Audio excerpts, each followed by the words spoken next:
break.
There we go. Now that I'm actually recording audio, that should have been my mic check at the beginning.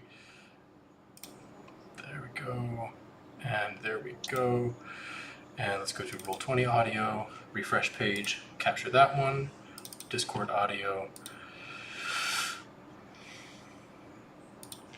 players chat. Nope, not players chat. I want voice. Cool. All right. Now I see audio. Now I see audio there, and I have audio here. Cool beans. So, your characters, having arrived in Chult, having arrived in Port Nyanzaru, having gone into what is called the Call of Aspirants, which is the full-day festival of people who want to join the Reclamation Guild for permission from the Merchants Guild to get out into Chult and go make a name for themselves. Some of them are seeking ancient civilizations like Mesro, Oralunga, different places that are locked away deep within the recesses of the jungle. There are others who have come to catalog new plants and animals because this is kind of a prehistoric, untapped world, hasn't been touched in eons. As such, there are still dinosaurs here. There are ancient flora that are bigger than cities. There are just every imaginable anomaly can be found at one place or another in Chult. Your group, having gone through the first part of the day, kind of as a haphazard group, you sailed across the road across the harbor, met Aramag, the dragon turtle, who is the defendant or the defender of Port Nyanzaru from different pirate organizations. You met Matembe, who is in charge of the Thunderherd track, the Chultan or Port Nyanzaru. I think they would refer to themselves as Chultans. It's like I'm not a Minnesotan. I'm a American. So I think they would refer to themselves as Chultans. So one of their favorite pastimes is the dino races. Matembe is in charge of that. You went to the Colosseum and proved your unity as a team by going through a maze. And the very last trial of the day was to go out at dusk and stake your claim against the jungle itself. There were flares going up. People were being rescued all night. Your party faced a waterborne bipedal theropod. I think that's the classification. A dinosaur that came up out of the water and just, for lack of a better explanation, wrecked your day. Wrecked the ending of your day really mercilessly as you were left bereft without one of your companions. Shortly thereafter, you decided, two of you, both Sage and Lorelei, just because of the logistics of D&D being impossible to schedule, were shell-shocked, unable to react to the horror of their party member being drawn out into the jungle. Even though they had just met them prior to this morning, they were drawn out, and the horrific scene was too much as you were shell-shocked. The two of you left who had seen active combat before and were familiar with it. Is totally fitting, by the way, that Parn and Zenthar were the ones that were like, oh, friend died? Another notch in the belt there. You were pragmatic about your approach and decided it is not a good decision to head out into the jungle in the middle of a rainstorm with no supplies and low health to go seek out this companion. It would have been deadly to do so. So instead of that, you decided to make camp, protect yourself, and stay safe until dawn. Terran the evoker, what is his name? Terran, from the far east, who you traveled with in the jungle, into the trial, the aspirant, into the trial of initiative, that's the name. Terran said that he had a spell scroll that could keep you safe until dawn from his old connections. A gift given to him by one of his previous tormentors. I believe he would have said mentor and then said no, tormentor. I was able to procure an impenetrable dome until the morning. Zenthar being the only one that really kept watch, because as soon as he was supposed to wake the rest of his companions, he was greeted by the sinister whispers of something clawing or possibly scratching at the corners of his subconscious. We then came back with you guys re-entering the city of Port Nyanzaru through Malar's throat. And lo and behold, Fang was standing nearby Guchamog the Blade on one of the bridges. So if I drop you guys onto this map, which you are already on, you will see that Malar's Throat is this southern entrance to the city of Port Nyanzaru. And Guchamog was holding kind of in a headlock, holding Fang, pointing at the group coming in, saying, Hey, there's your group. They look like they've made it through the night. And Fang, as soon as Guchamog released Fang to go reunite with his group, Fang tucked tail and ran the opposite direction into the city. The audience, saw that he ran towards the brass tack, his sole point of comfort in this city, in this life that he's had post leaving the jungle the first time. And that is where we come back into the scene with you lot, Lorelei, Zenthar, Parn, Sage, and Goochmog standing up on a bridge about 30 to 40, maybe 50, 60 feet away from you guys. It's probably closer to 60 feet because he is up above buildings and then a little bit a ways. As he kind of looks shocked as he watches Fang run the other direction and looks at you lot and is just like,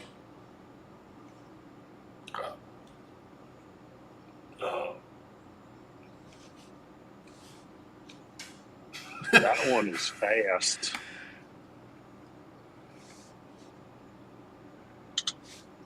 So I guess Parn, you broke the silence first. I should just respect that.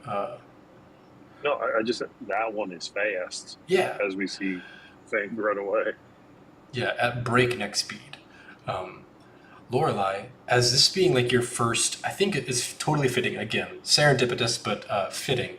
And I'm just going to take the literary freedom to say, seeing Fang, realizing that Fang is not dead, is what snaps you out of your, I don't want to call it stupor, but snaps you out of like your shock. Your shell shocked is like, oh my god, this companion that we just met just got eaten by a dinosaur on our first evening out of the city. That's not written in my books. I've never seen what to do. That's not in any of the indexes. There's no like, okay, yes, subsection 7, if your companion dies on day 1, it's not written in any of your books. Heard of like what to do in those situations. It is very foreign to you. That's what I'm gonna say. That's what snaps you out of your like just being lost. What do we see? What do we see? How does Lorelei come back into the scene? Yeah, I mean, as soon as she sees Fang in the, or Wolfie, sorry, in the headlock, she's kind of like, he's not dead!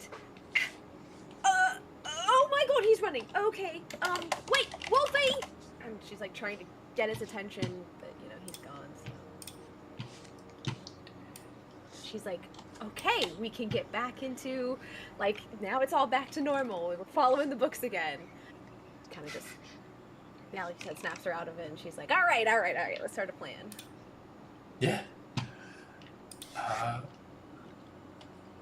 not going to interrupt. I'm going to let it linger because that's roleplay, and that's how it works. Parn will look at the group, and that's where I guess we could interpose the role play aspect from the chat and be like, we have quite a few options. Where would we like to go?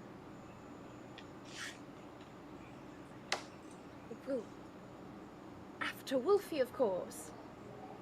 He's alive. Why wouldn't we go after him? We're in this together. Just so he can run off again. Listen, he didn't run off. He was dragged away by a dinosaur. The second time? Correct. He was trying to protect us the first time. He was trying to, you know, fight his nature. No, fight is his nature. Action. I'm all for going after them, but if they don't want to be found, I don't know if we're going to be able to find them. Yeah. I guess.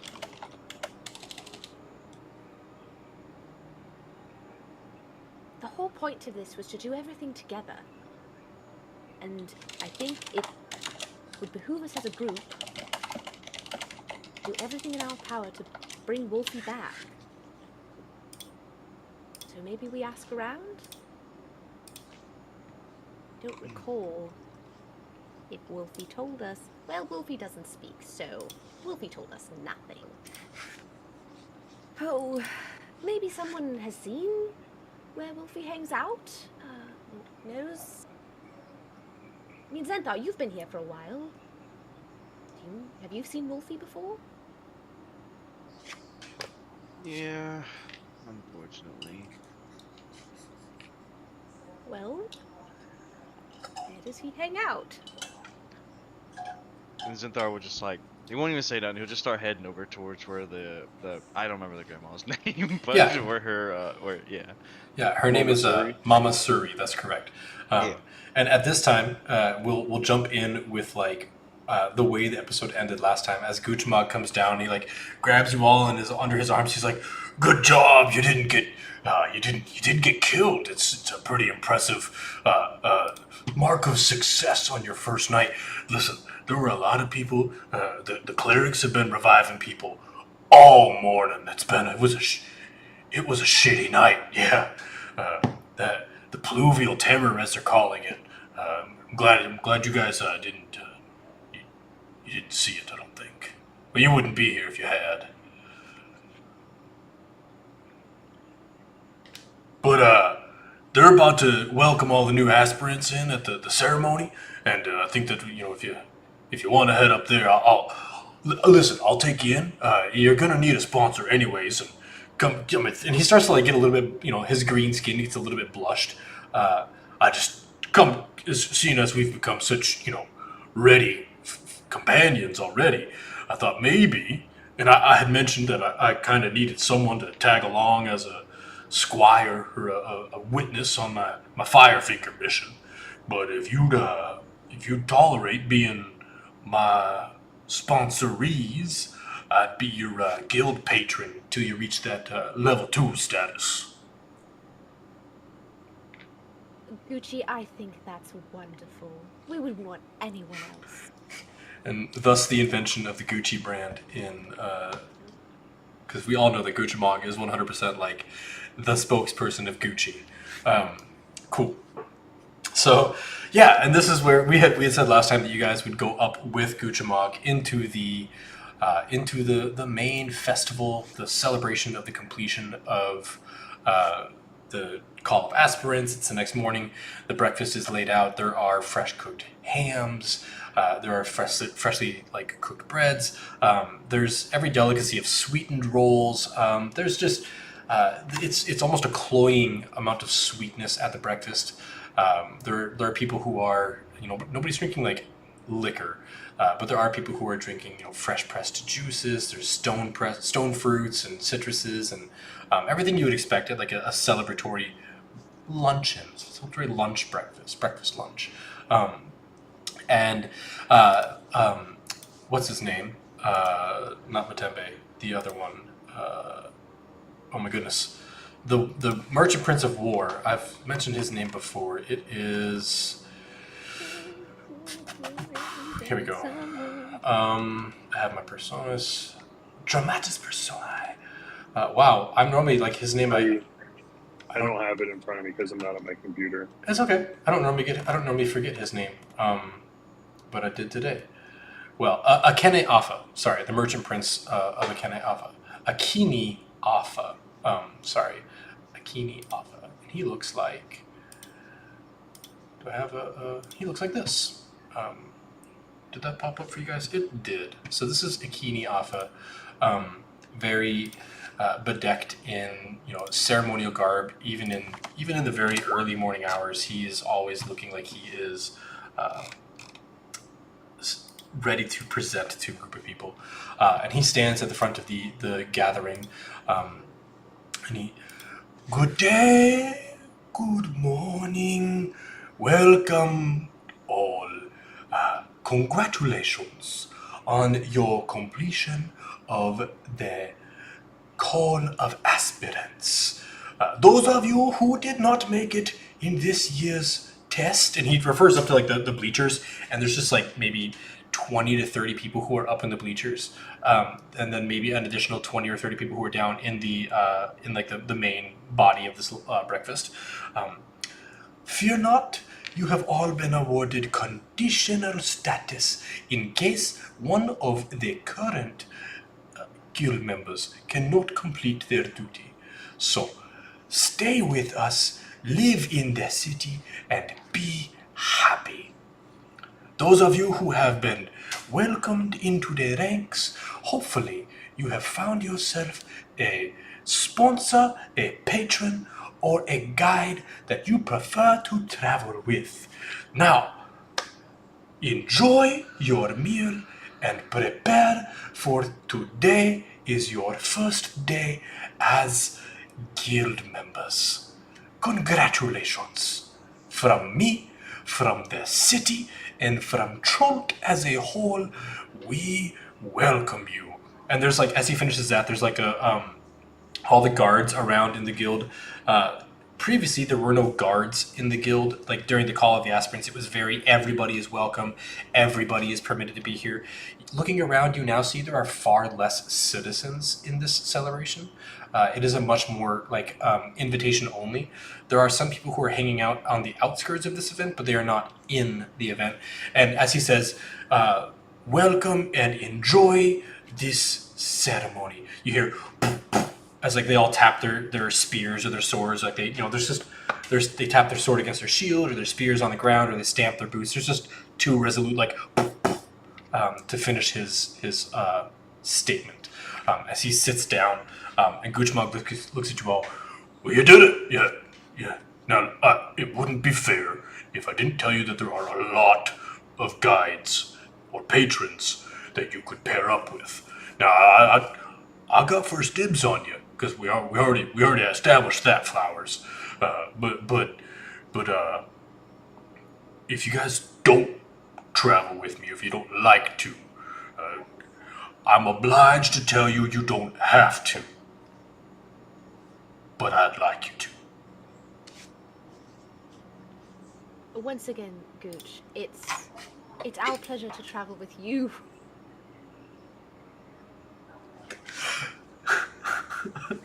That's a good. I'm really excited to see you use that blade that you keep talking about.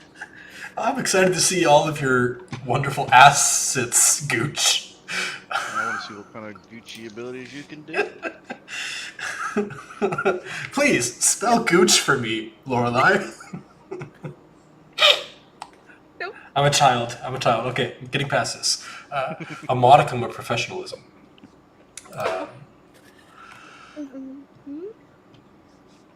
You've been there for us since moment one. I mean, for me especially. So yeah, no, we don't want anyone else. It's only you. Well, I appreciate that. And it's at this moment that you notice, like, Taryn is not with you all. He has somehow slinked out of the slanked. He has left. He has departed from your group. Somewhere between the Malar's Throat and this guild. You do not see him at the ceremony. You do see the Emerald Claw. They are over there, some of them addressing wounds. There is the... Oh man, I know I gave them... Here we go, their own handout. You see Vedros of the White Reed. I had mentioned his name before. He looks like this. Vedros of the White Reed, he has this like featureless white mask that he wears atop his actual face, and he is tending to the wounds with like incense and salves to all of his companions as he is. You notice like particularly Varga, the paladin, like the big beefy dude with the shiny armor. He looks particularly roughed up. Like he has these big gashes down his side. He looks possibly, if it were possible, even more intimidating than he did before. And Vedros is just like working on all of those wounds. They are, working. They seem to have a tabaxi guide, a tabaxi with like these striped colorations running down from their forehead down to like their left side. The rest of their body is kind of that. I don't want to say like leopard skin because it's not really. It's more like the serval. They have like a serval coloration to their fur, and they are seemingly talking with him. But yeah, the rest of the thing just looks relatively benign. Everybody is having a good time. There are lots of guides pairing up with people. You do see the scholar that you were talking with, Lorelei, the one that at the very beginning you were sitting in on their meeting. They are here trying to pick up some different people to go to their lost ruins of Mesro, what they believe to be the lost ruins of Mesro. There's Omo Latai, the guard who is trying to recruit people to go to Yelyark. There are a number of different places that people are signing up to go to, and being recruited to groups being recruited into. But this is the right place for us to go into. Parn, you had role played with Zenthar out the week throughout yesterday or this morning or whatever on the RP channel. This would be the right place to plug that in. My mistake earlier. I forgot that we had done a little bit farther than where I carried off. So we have a lot of different choices. Does anybody here have any preference for the direction that we go? Lorelei, I know that you have smarts. Do you need to go to any of these places? I know about them. Zenthar, you're from here. Have you ever gone to any of them?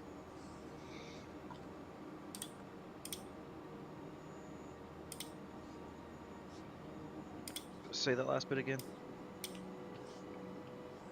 Have you ever gone to any of these places before? I would assume that. Perfect timing. I'm getting home right now and carrying stuff in. Nice. Wonderful. As I just queued you off to RP, and now you're unavailable. My bad. I will say, Zenthar, no. Just to answer your question, because maybe you don't know the answer. You have never been into the jungle, and while Parn assumed that you were from here, you and I both know that you too are a recent transplant to Chult.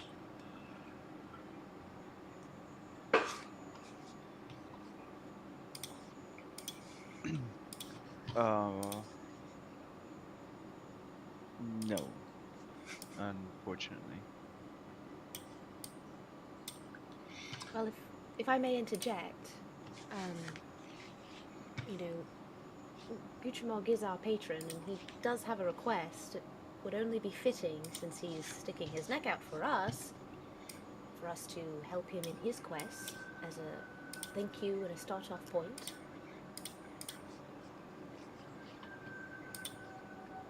If that's something you want to do, listen, no offense, Flower or Petals, but your actual name is not Flowers. I'm sorry, I've called you Flowers so long. No, Right. it works I thought we were perfectly. doing a whole nickname thing, Oh! so I was just rolling with it. Okay. Well, then Flowers. No, I don't mean any offense by this, but as your patron, I don't think you're ready to go to Firefinger. I've been told that there's terror folk there, and I don't know what terror folk is, but I do think they're gonna be terrorful or terrible. I don't really know. I think that's right. They seem pretty tough. So I welcome the company, and I'll do my best to keep you safe. Again, I just need squires, someone to verify. Look, sometimes the quest givers want someone else to go and verify the quest has been done. They pay a little bit of extra coin, so you get that extra coin. I do all the hard lifting with my party, but I don't want to. I'd rather you not be that in date. Listen, if you want to do it, we'll just do it right away. I mean, technically, it's past what I'm supposed to take you into. It's just slightly off the. I mean, it's a tier 2 territory, and I'm almost supposed to take it to tier 1. But I'll do it. No, that's all right. I mean, I just figured you had mentioned you need it, and I feel like we owe you something. But if you're thinking it's a little out of our depth right now, I trust you.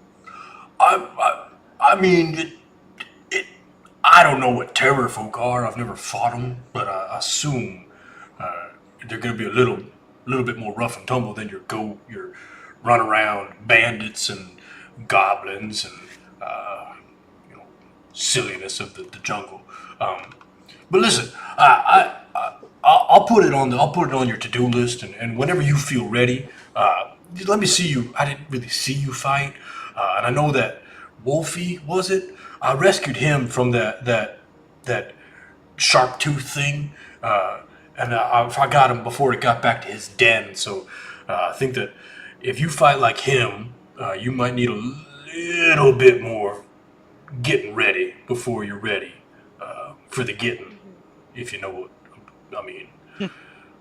I think I follow. Okay.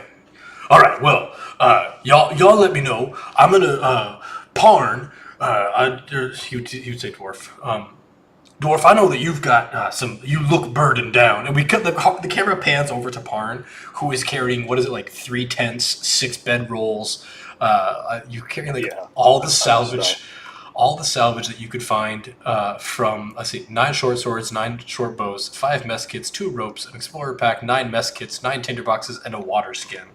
As you're carrying all of that, he's like, why don't we go meet with the quartermaster and offload some of that stuff while the rest of you figure out, what it is you're wanting to do. My friends always write it down, with a to-do list. What do they call it? They called it quest tree, quest, quest, log, a quest log. That's what. Yeah, they used to keep a log of all the stuff they wanted to do. You figure that out, and old dwarf beard and I will come back with some more coin, and then we'll work out whatever it is you want to do. Sounds great. All right, come on, dwarf beard, and he'll like grab Parn by the shoulder and like help carry half the stuff that you're carrying to go sell it. Okay. Break a leg. I love that expression is probably not probably not understood. Kuchamog assumes that that's a drow-ism for like give them hell. Like, oh yeah, you're gonna go negotiate with somebody, break their leg. And he's like, all right. Never known very many dark elves in my time, so yeah. Leaving Parn and Sage, who is inexplicably quiet, and Lorelei, for you guys to recoup after your night.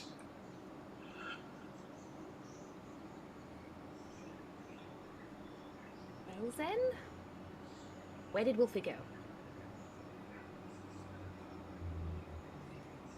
One mean ass side eye. It was Mama. And where is she? I don't know how far away you are from, I guess, technically where our party is, and I keep forgetting this woman's name.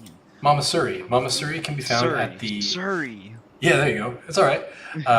It's totally fitting because she probably is probably one of the only people in Chult in Port Nyanzaru to treat you well or remember your name or choose to call you anything other than Drow. It's okay that you keep forgetting hers. No offense there. Anyway, the dock ward is very close to the guild, so it's just like a quick jaunt, a walk down a few neighborhood streets, and you can end up there in less than 10 minutes in a very crowded city. So she's down at the Brass Tack in the Harbor Ward. That is, and the only reason you would know that is she would occasionally do business with you and tell you, if I don't send one of my carriers, please send a courier down with the goods, and I shall return the coin in good faith. So you guys had that understanding where sometimes you would deliver before she paid, and sometimes she would pay before you delivered, just expecting the other person to honor the deal. So she's at the Brass Tack. Okay. This way. And he'll start leading. Just heading that way.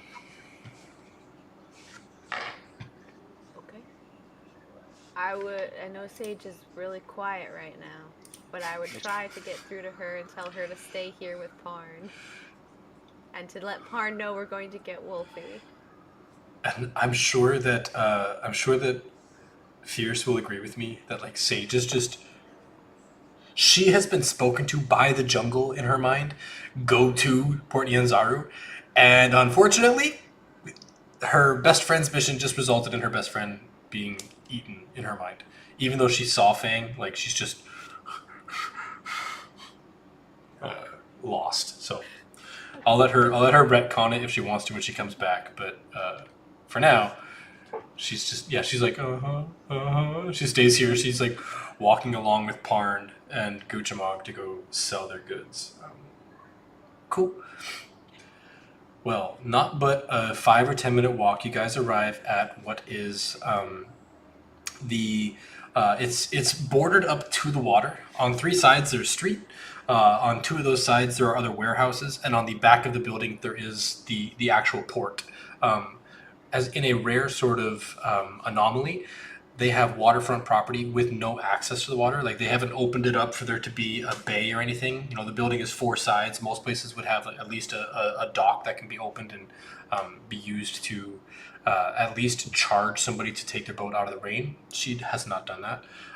The brass tack is I wouldn't say low quality. It's well maintained, but it's not like ostentatious. They don't have any form of vibrant flags.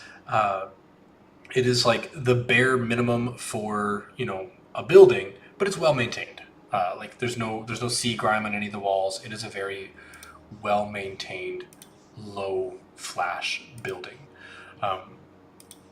And you see, you know, the likes of pretty much everybody going in and out. There's no classism. There's tabaxi, turtle, dwarf, all the typical like non-humanoid races that people sometimes don't do business with. They're all going in there. There are people who are old and young. There aren't any families. Like, most people with families don't go to, you know, taverns. At least not in the well, it is the morning, and some people don't have kitchens in their housing because it's just too expensive to like have a kitchen on your own.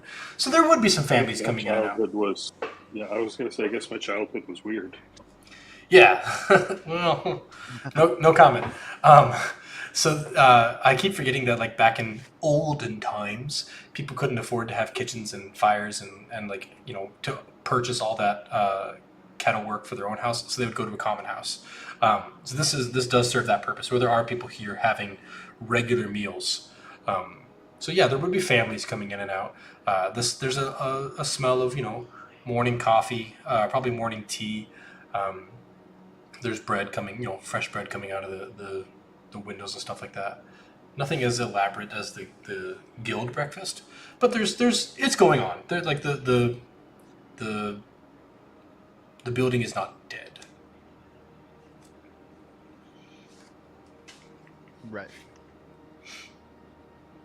Well, this is the place that your friend is possibly at. Our friend, but yes, let's go in.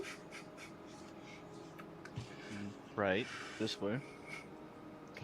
Yeah, you walk in. There's the stereotypical ding ding little bell above the door as you walk in, and you hear kind of like a gruff, not a rough but not unfriendly voice. Find a place, sit down, eat. I'll be right there. As like you know, hand from across is waving.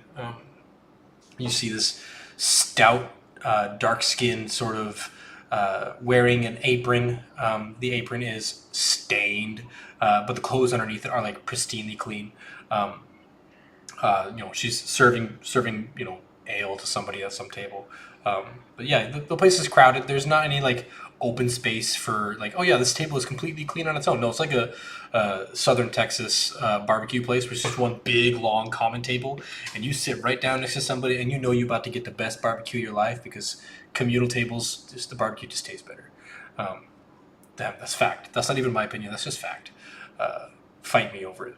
So, yeah, that's the inside of the brass tack. There is a hearth over on the far side of the wall, the side that is against one of the warehouses, not the one. Once you're inside, you see there are these big windows that have big like single glass pane, not single pane, single glass like squares. So it's not like these tiny windows put together. There's like big windows with no, what are they called? Hash bars, cross hatches. There's big unimpeded view into the harbor. You can see like the sea mist rolling in through the gate. So I think you guys are still in this menu. There is a chain that can be dragged up across the harbor to like bar all entries from the harbor. That chain is down currently. Ships are going in and out. Sea mist is running, flowing in and out. Occasionally, you see a gout of steam erupt out of the harbor. Any reaction to the scene in general? I'd imagine Xanthar's used to it, so not really. Fair. Lorelai? I think she would be a little more reserved just because, like, she's not used to quite this scene. And every time the spout goes off, she'd probably be like a little jump, like, okay, all right. Yeah, I was there once. Never been out there. Yeah, if for nothing else, you actually have like your own story has chapters to it now, right? Like previously you were out there, you did the thing, and were affected by whatever is there. Like if for nothing else, you've accomplished something worthy of a story, even if it's just for that single scene. So maybe your story, there's hope that you will have a true story coming soon.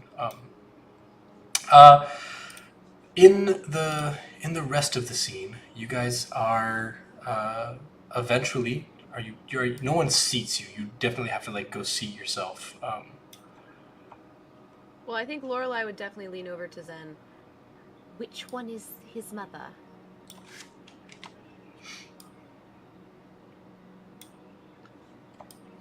Does he see her around? She is the proprietor of said place. Proprietor. She is the owner. Sorry. Oh. Fancy people talk. Okay, now I'm confused. So we don't see this proprietor? The lady who told you to sit down, that is Sage's parent. Yeah, but we don't see Suri anywhere, no? Suri, that is Mama Suri. Mama Suri is the proprietor. Okay. Yeah, like the lady who runs this place. That is Mama Suri.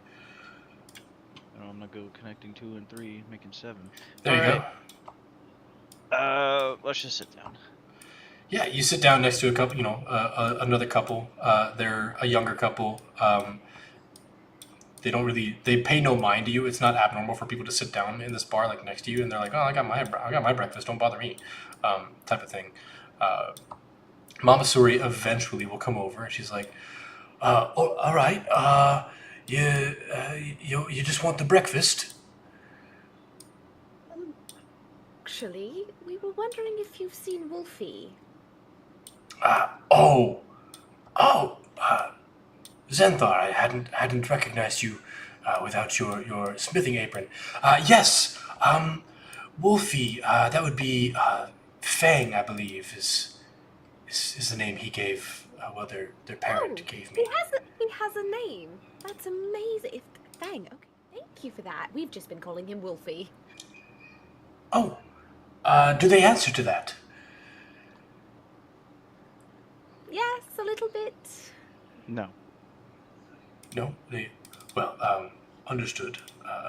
They've always been a bit quiet, I suppose. Answer is a relative term, but okay. Yes. Fang was here. He came by early this morning. Looked banged up, pretty badly hurt. Tragic. He's okay, isn't he? Do you know what happened to him? He ran off.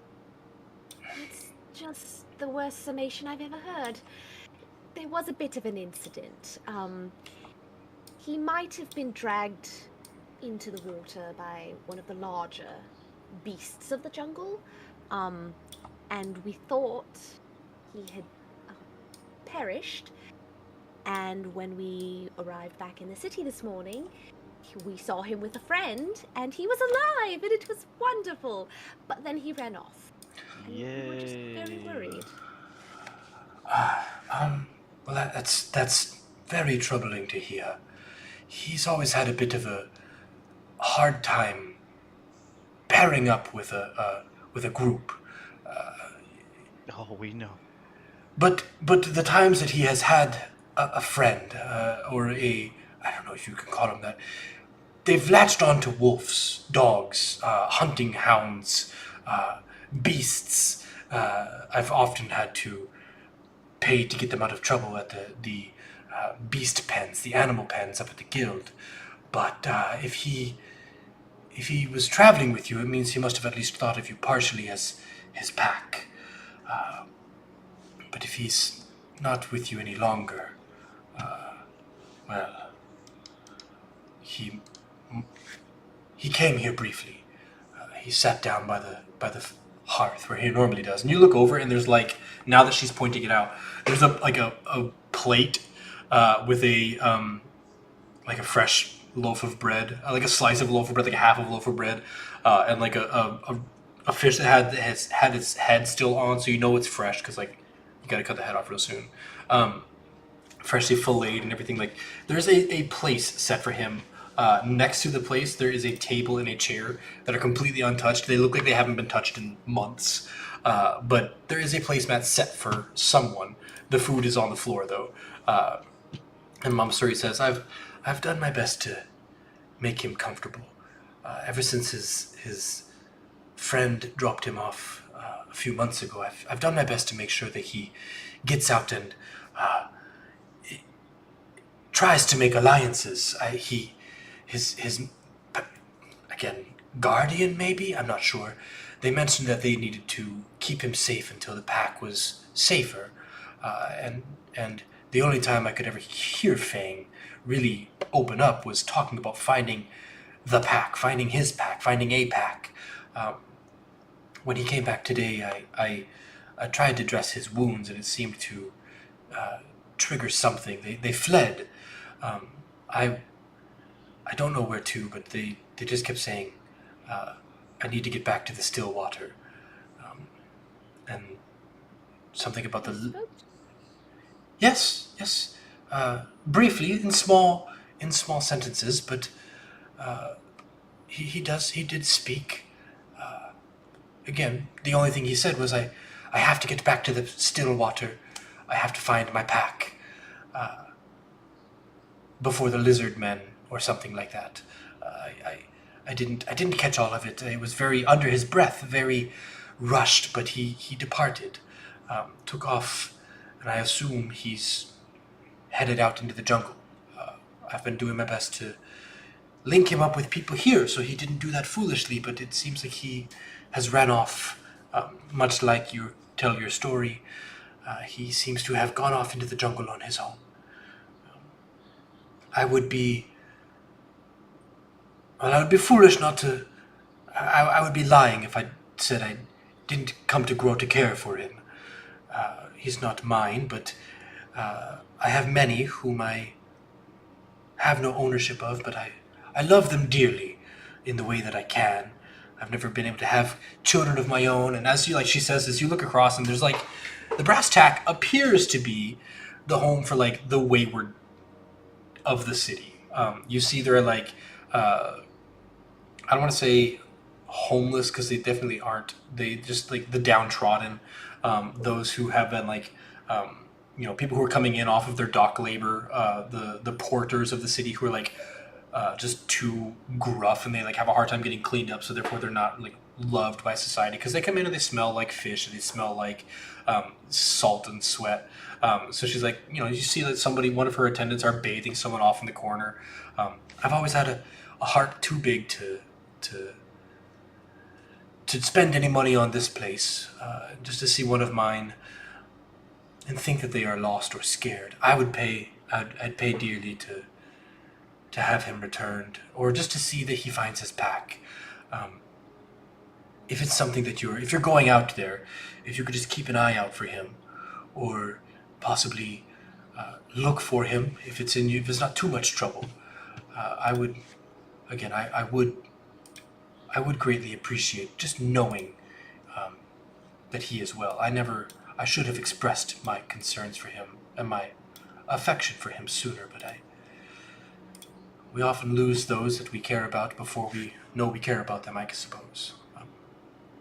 It's no trouble of yours. I'm sorry. Just an old rambling sea hag. And like you can tell like her clothes are very clean. Her apron is just filthy. She's like, alas. Breakfast then, was it? Did you need food or drink? No, thank you so much, and we'll try to find Fang. I promise. Well, see to it that you do, love, and that you take care of yourself. I wouldn't want anybody else to get hurt in the process. I can tell you, his guardian, or maybe his it might have been a parent.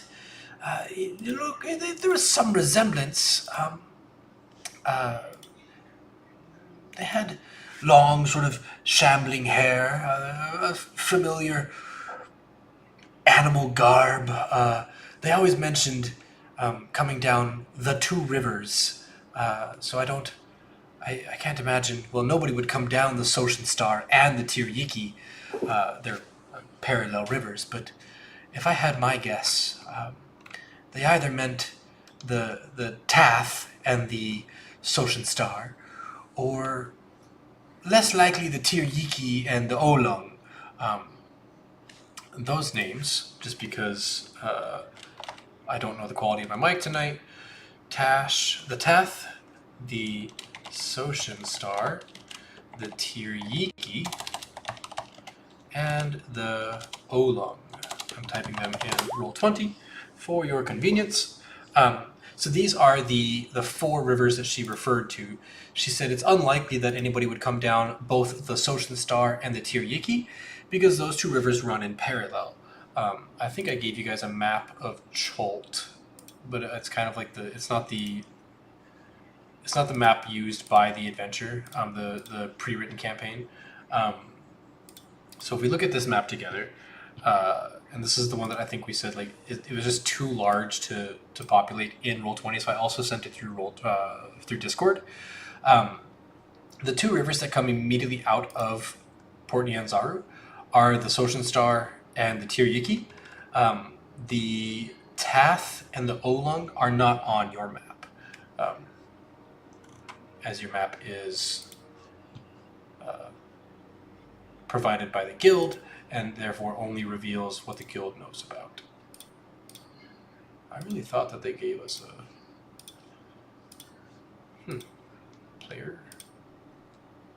Well, regardless, those are the. Oh yes, here we go. I do have a map that I can put you guys on. Let's look at this for a while. This one has some content from the campaign, the pre-written campaign. So some of it's not going to make sense, i.e., the colored circles. Those aren't going to make sense. However, I can tell you the Soshin Star is here. Change layer map. And the Tiryiki is here. Change layer map.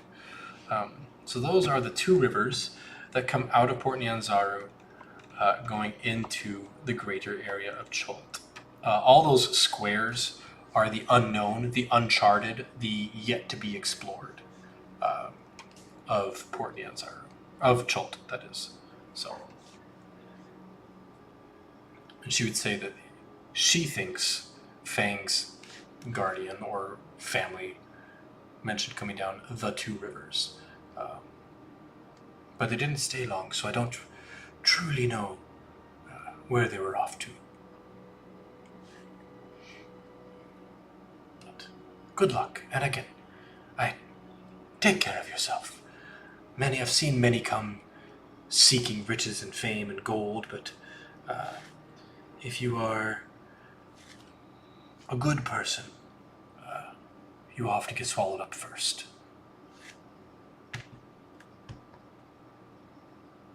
Well, thank you so much for the insight, and maybe we'll find Fang at the Two Rivers. We'll try to let you know if we can. Try not to worry yourself, I suppose. Thank you. Yeah, and I'll, I won't, dear. I won't worry. And there's like a sort of like a quiver or a tremble in her lip. Um, she turns around. She's like, looks the other way, like wipes the sweat off her brow, and she's like, "All right,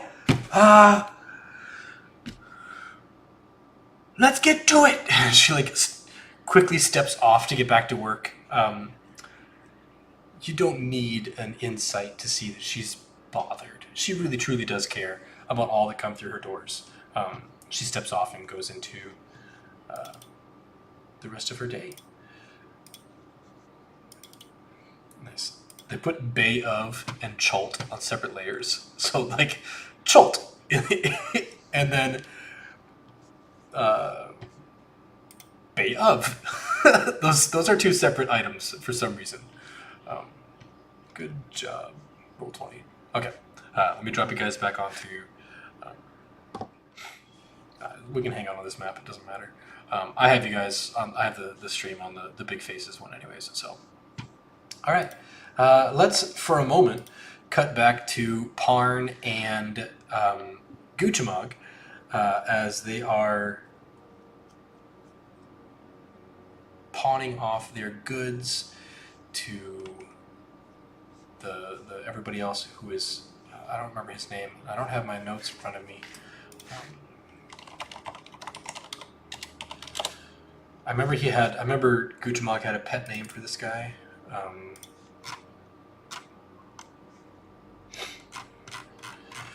It doesn't matter. As you're pawning off the goods to this guild member who is in charge of like the quartermaster stuff. What are you? Do you have any conversation for him specifically? Nancy, because he called him Nancy.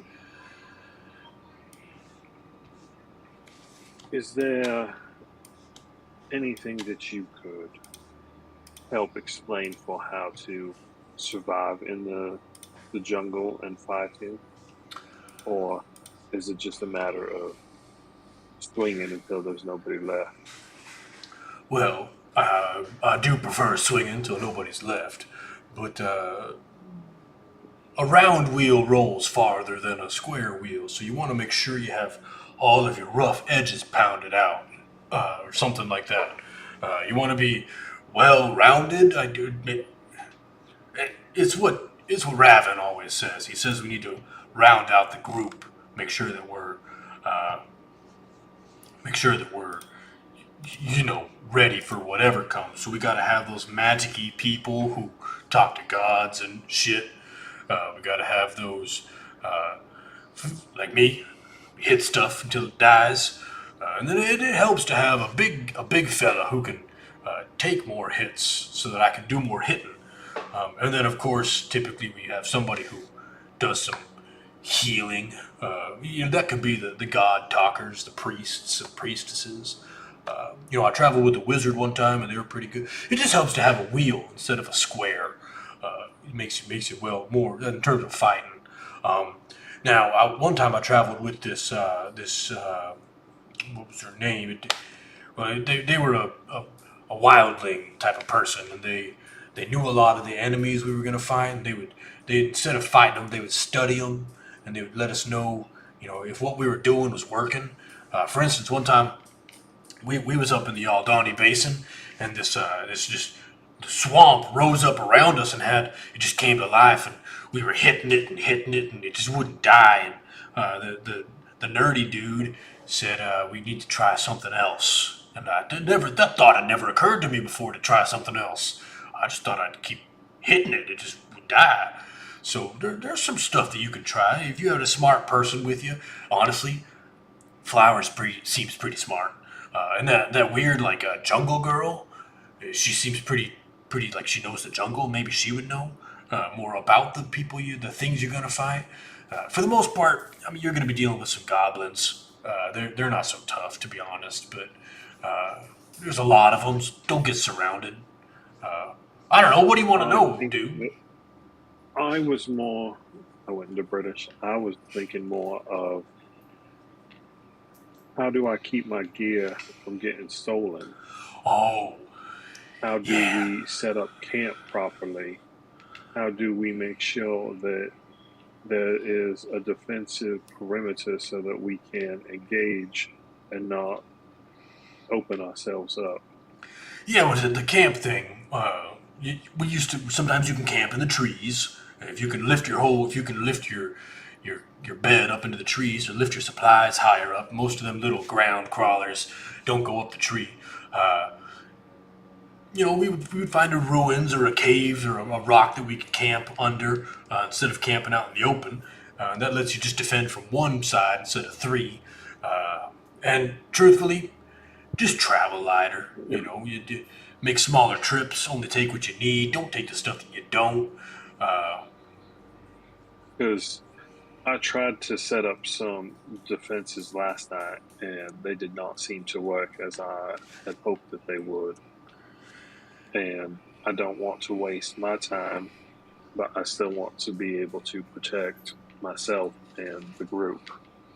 yeah, I think maybe we used to string we'd string up noisemakers in a boundary, and anything that crossed the line, we'd go chase it off real scary like. So you could do that. I was wondering about that with maybe the mess kit. Yeah, we'd put pots and pans on a string.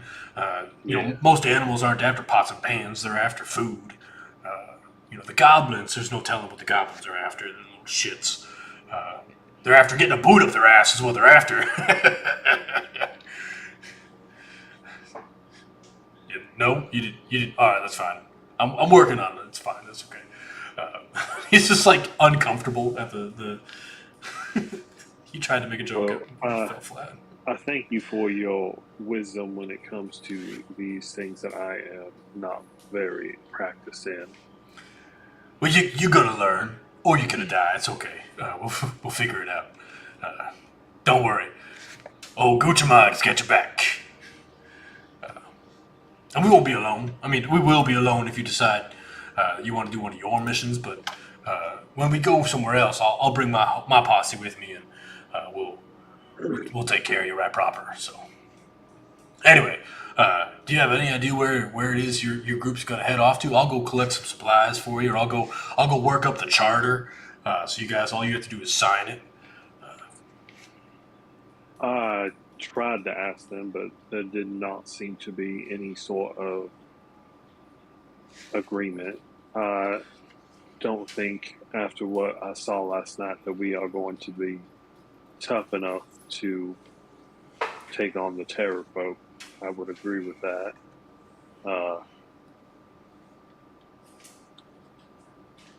We have a lot of work to do with our group. Well, as they say, Baldur's Gate was built in a day, so we gotta make sure that we get you guys up and running quickly. But don't worry about the terror folk. That's my job. All you gotta do is make sure I do it. I just don't want you to get killed while you're watching me do it. It's gonna be hairy. As you saw last night, I think all of us but Zenthar did fall at one point. Yeah, look, truth be told, I paid some of the mages in the guild to watch you guys. I took a liking to you. Don't tell others. I think they might think that I'm weak, but I paid some people. Flowers would like to hear that, though. Don't you tell her.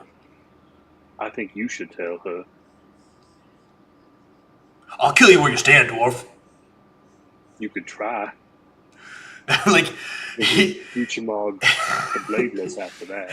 he shifts his side, and like the bumper sword that I described previously, like he's tall. He's like 6'5", 6'6", and he's like 6'6", 300 pounds. Like defensive lineman, big dude, and his bumper sword is like comically too large for him, and it has like a 2-foot handle after that, and he shifts and it scrapes the floor of like the courtyard that you're in, and it cuts cobblestone in like aside from each other, and he's like, that attitude's gonna either help you or just get you killed. I like it. I can't wait to find out. It's gonna be good. All right. Don't you lose stomach on me now. If you ever don't you lose stomach on me. Listen, let's get this stuff sold and let's head back to your group. I've had enough of this city shit. I want to get out there. I'm itching. I gotta get my fix. Let's go. Like, Do they sell cream for that itch? yeah, they do. It's the blood of my enemies. I think you know all about that. All right, come on. And he'll like, Is it the iron? no, the iron is what I kill them with the sword, and then they bleed, and it just feels better. Sometimes I think you're real smart, and sometimes I don't know. I just think maybe just the lights are on. I know I'm not smart. The lights are on, but there ain't nobody home in there. Okay, and like we will cut back as Guchamog and Parn go back and forth. Like Guchamog is trying to find a funny angle to laugh with Parn, and like it's just coming up short. And then she's like, all right, let's get back to the group. I want to get out of here. So he attempts to retrain your path to get you guys. Yeah, thank you, Malcolm. I don't know. I don't play Final Fantasy. I've never played it, so I don't know who that is. But that's half the size of Guchamog's blade. It's stupidly large. Like Soul Calibur would be shamed by the. I don't know where you guys are from, but they have something in Florida called the Carolina Squat, and it's where they take a pickup truck and they drop the back of it super far, and it's like this. It's the front of it is on a lift kit, and the back of it is like on the ground. It's dumb, and they call it the Carolina Squat because they make fun of Carolina with it, and like that level of compensation is the level of his sword compensation. It's just massive. Okay, so we cut back to Lorelei and Xanthar as you guys are leaving the brass tack. Sans Fang without a fang. Where's your next port of call? Well, then. That didn't Damn it, work I was out. muted. I was gonna beat you to it, like, so preferences? So I was like, no, I'm muted! I don't suppose you know what the Stillwater is? Or the Two Rivers? No. Excellent. Well, I could always go back there and look into some books. Ooh, maybe we could go. I wouldn't be a bad at Huh? I'm sorry. ask that man. Oh, there's some scholars that I can go talk to once or twice. Do your magic. It's not magic. It's words, but yeah. Well, follow me then, and I'll beeline it back for the guild. Okay. Oh. Where are you headed to in the guild? I want to find the man who was full of himself that I was listening to in the very beginning. And I can't remember his name. Yes. And I'm sure somebody will get mad at me for portraying him like this. This is a name more well known now than previously, because people have played Baldur's Gate, and he was previously not that popular of a name. But this is Volothamp Gadarm, also known as Volo. He is the famed author of such great things like Goblins. Are they? Like just weird tomes of almost science-y sounding fiction. Like he is very intelligent, but not as intelligent as he portrays himself to be. He is a sort of a braggart, like he toots his own horn type of thing. He believes wholeheartedly in his adventures, but like the true scholar, such as yourself, would know that lots of his stuff is exaggerated or possibly borrowed from somebody else's tales. And I think that's how you would have flagged him as like, I've heard that story before via a different adventurer, and like so you've kind of flagged him as that sort of braggart, there's another term I'm looking for and I can't find it, but someone who speaks loudly of their own stuff. Dang, he is Joy Lockhart. He is Lockhart, 100%. At least that's how I'm going to portray him. I don't know who he is in real D&D lore, but I'm going to portray him as Lockhart. And now here comes like people saying like that's not what Lockhart is. I only watched the movie once and I read the books like twice. So, I mean, no, that's Lockhart. You got it. Yeah. Nail Hammerhead. Perfect. Nail Hammerhead, cool. They just cast Kit Harington in the remake as him. I didn't know they were remaking it. It's a TV show. Yeah, a TV show. Each year is getting its own season. Is that the controversy with Black Snape? Part of it's there. Again, I've only Such a weird casting though. Kit Harington. yeah, weird. Maybe they're just going for shaking up all of the casting because whatever. I'm not gonna get myself in trouble for talking about that. True. Let's go meet Volo. Yes, you head back up to the guild because Parn and Goochmog never left the guild. Like you just went from the courtyard to the quartermaster. Malcolm, we already handled all the coin exchange from last time, right? Yeah, I got 63 gold and some copper. Perfect. Since you guys never left, you can see Lorelei and Zenthar coming back up from the harbor ward. Again, sans fang, without a fang. Sorry, I left that in an upward inflection. I'm practicing this for all of you non-DMs out there. I don't need to make upward inflections when I intend to pass it off to you. You see them coming up from the harbor ward without fang. As Lorelei and Zen are walking through, she's pulling her necklace out. And she is trying to arrange it just so that the signet ring is visible.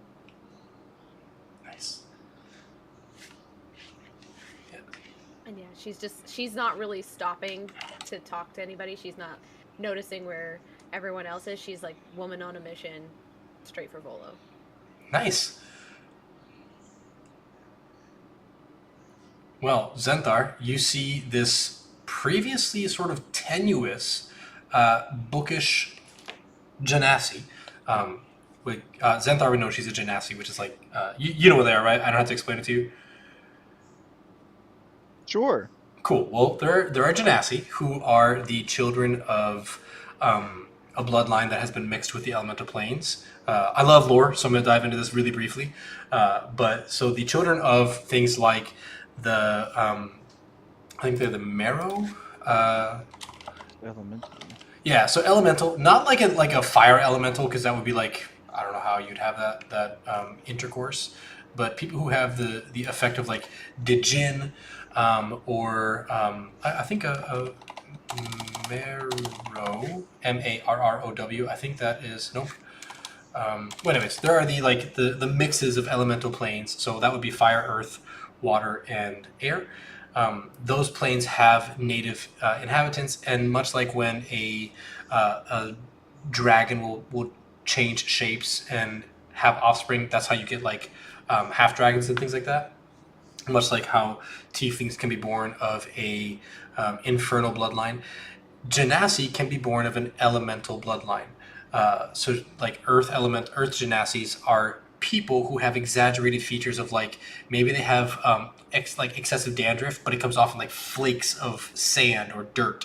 Oftentimes, water genasi will have like flowing hair and just a sort of they appear a little bit more like their element. They're definitely humans. They're not elementals, but they're humans with aspects of elements exaggerated. So Lorelei, who is a floral genasi, she has elements of her that are very flower. Like she petals, she blooms according to her attitude or feelings. Her skin is green. That's not just an art style for the character art. She is green skinned, much like Elphaba.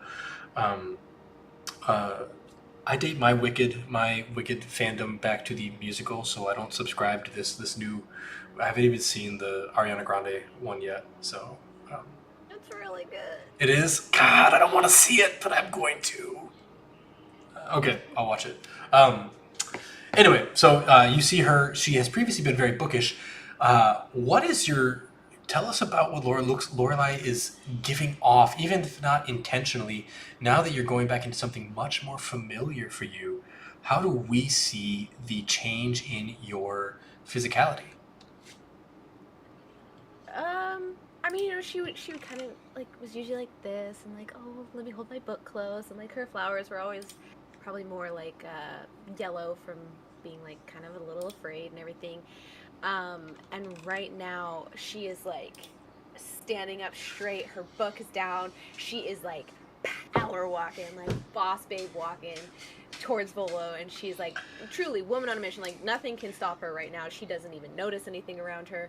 Her flowers are a little bit more of a mix of probably like white, maybe a little yellow still. Like it's very pastel-y, and they are coming off of her because she's like, I'm excited, I'm a little afraid, but I'm gonna get this information. This is gonna happen for me. And yeah, she's just bam. Yeah, you blow right past. You don't even notice. You blow past Goochmog. You blow past Parn, who are coming out of the courtyard. You are headed into the high tower, which is like the scholarly portion of the guild. It doesn't have a lot of territory, the scholars portion. So they decided to build it up because most of the guild is built for martial or arcane like advancement, things that could help expand the jungle, the territory of the guild. Whereas documenting the parts of the jungle aren't as profitable, so they don't spend as much time. But those of the people who are of the scholarly nature understand, like, we have to have more territory. Let's just keep building up. So they, like, by means of magic or whatever, they somehow keep expanding that tower up. So it's possibly one of the taller buildings in Port Nyanzaru. You head straight for it. Parn, Guchamog, Zenthar. It's almost difficult to keep up with Lorelai, as she is like woman on a mission, cannot be stopped. You fling the doors open. There's like the tower kind of shudders, not in like boom, the tower comes down, but like just shudders in anticipation. There's dust hanging in the air, and you can hear it from the top. Like, it's almost impossible to discern what he is saying, but it's like.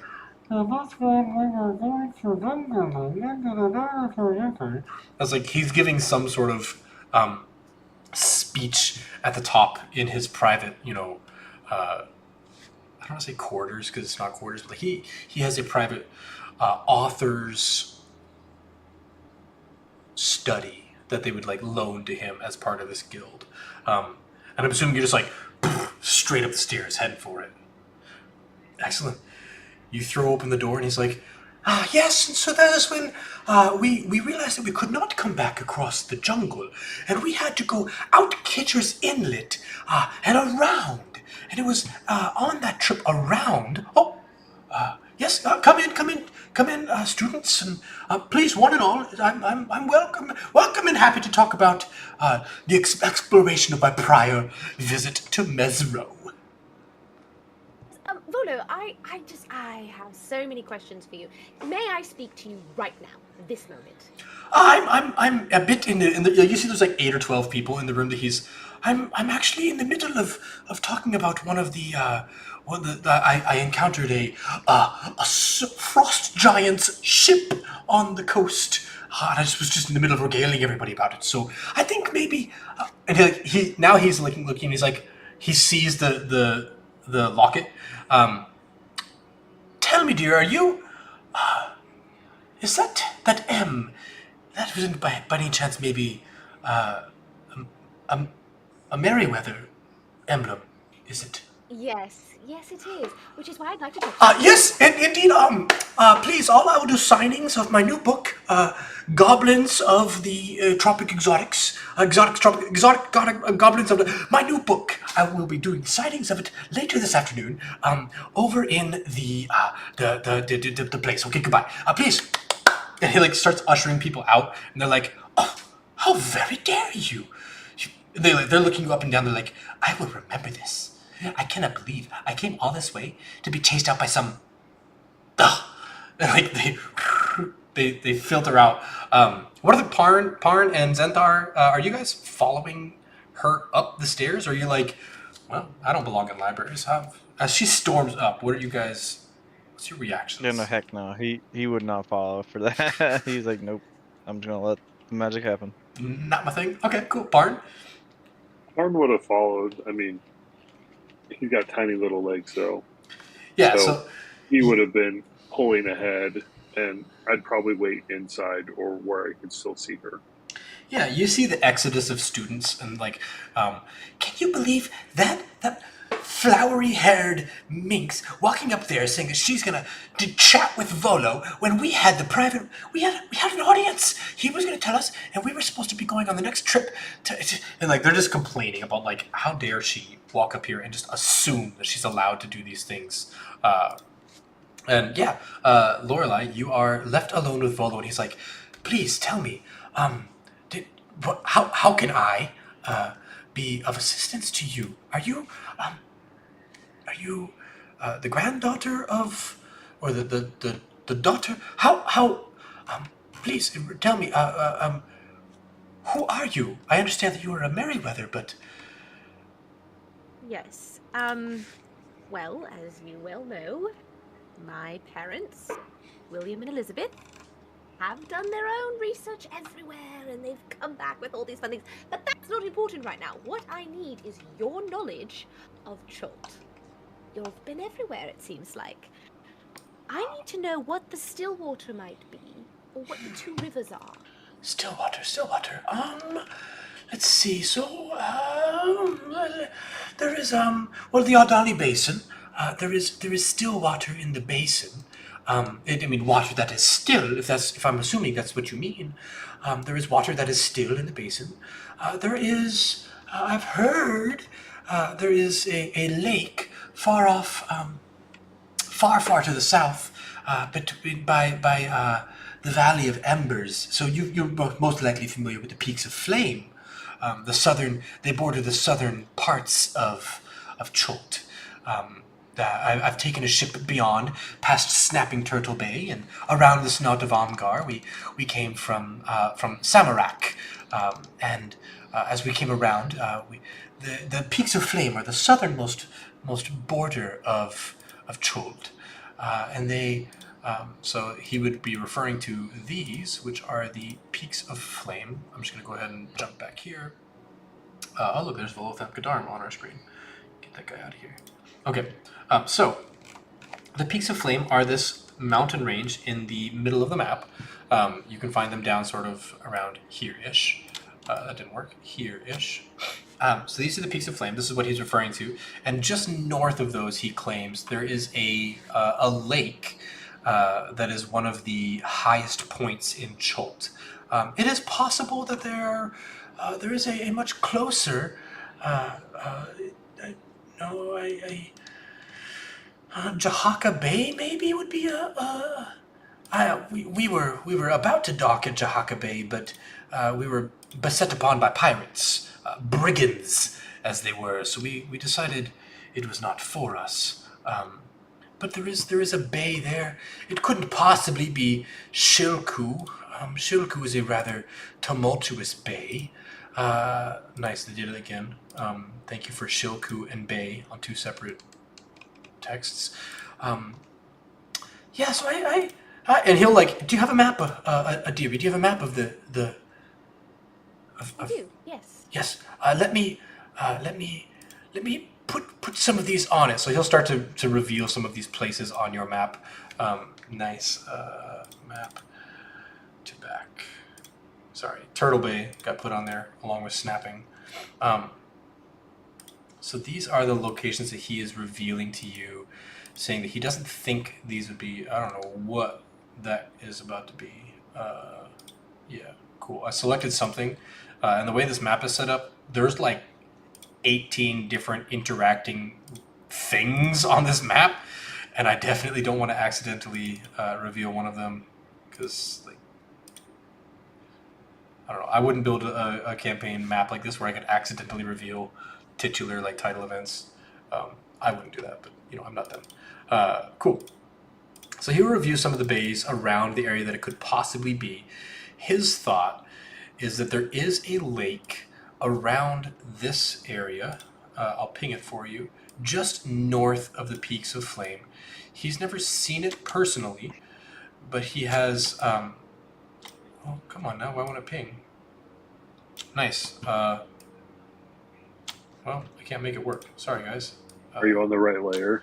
Yeah, no, it won't even ping on my layer. Like I'm doing the shift and then trigger hold, but man, I'll just use the pointer. So scroll down till you see my pointer. Thank you. In this rough area, I'll move your art. There you go. So whoever placed that, it's in that area there. Somewhere around there, there is a lake, and he believes that to be one of the highest points. He saw it on a flying airship. He was traveling aboard the Star Goddess, and they took a flying trip over the jungle of Chult on one of his previous book research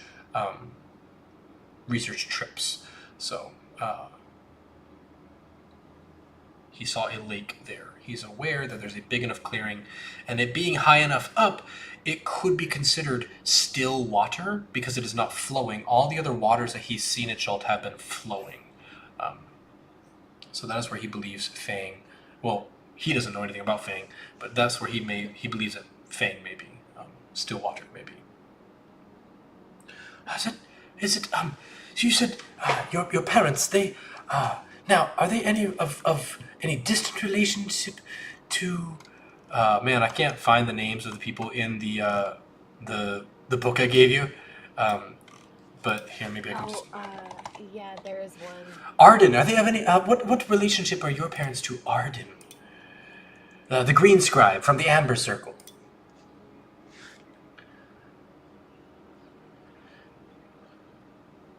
They know him? Oh, I have to go. Goodbye. She just walks. Wait! I have so many questions. It's not every day that I get Down. She's stuffing that necklace back in her shirt. Yeah, and like you can hear like he tries to follow after you quickly, and you hear the telltale sign that most people might think is something else. You hear mountains of books falling. And like you harken back in your memory to how he was sitting between stacks of his own. Like he had a stack of Volo's guides to ghouls, Volo's guide to monsters, Volo's guide he had Volo's guide to everything. Like Volo's guide to Baldur's Gate, and you hear the telltale signature of oh. Lockhart. Like. And Parn, you meet Lorelai as she's coming down the stairs, because it was a relatively quick conversation, and she's like, and like turns the signet ring around, so it's just a band. Everything all right? Oh, yes, everything's fine. I just think I know where Fang might be going. Well, that sounds like a good plan. Are we gonna go there? We might want to talk to Gucci first. I think he's gonna tell We us. could. We might be able to try and go somewhere else and then sidetrack it a little. What I have known or had a chance to ask, I guess, about Camp Righteousness. You may ask. You may ask any. Yeah, it's 100% a possibility that if you want to ask somebody about Camp Righteousness, like just who are you asking is the important question. Everybody's gonna have a different opinion on it. I just want to know area, not anything more specific than that. Okay. I'm just thinking if we can try and find something, maybe over here, we could sneak over. It seems like Guchamog isn't opposed to taking us into restricted areas. So Guchamog would have told you previously that if you wanted to go to... Oh, that's way up there. Never mind. Sorry, I got a tap on my chair, and it was my dog at the bottom trying to get my attention. I thought it was my wife trying to get my attention. It's just a dog. I got to give her loving. She's a good dog. Okay. As we come up on an hour and a half, I didn't even realize we've been going that long. It's just taken that long to get going. As Parn and Lorelai are regrouping there, we are going to cut very briefly in episodic style to Zenthar. Zenthar, what are you doing as they are... I'll address your question in a second, Malcolm, 100% promise. No, you're fine. What are you doing while you wait, Xanthar? Where's your attention going?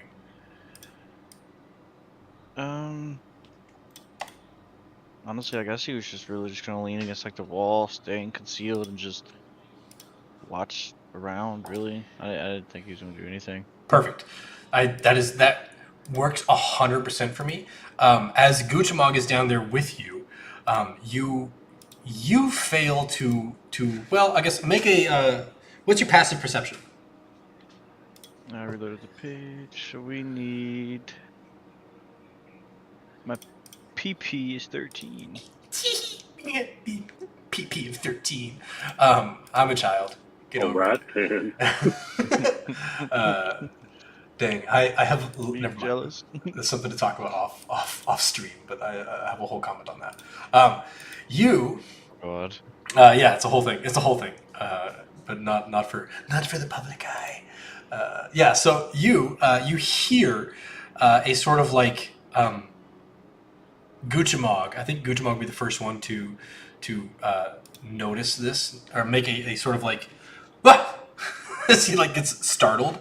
As you see, and I'm having a hard time putting it into the Roll20 chat because I'm doing the thing where you try to upload stuff and it just doesn't work.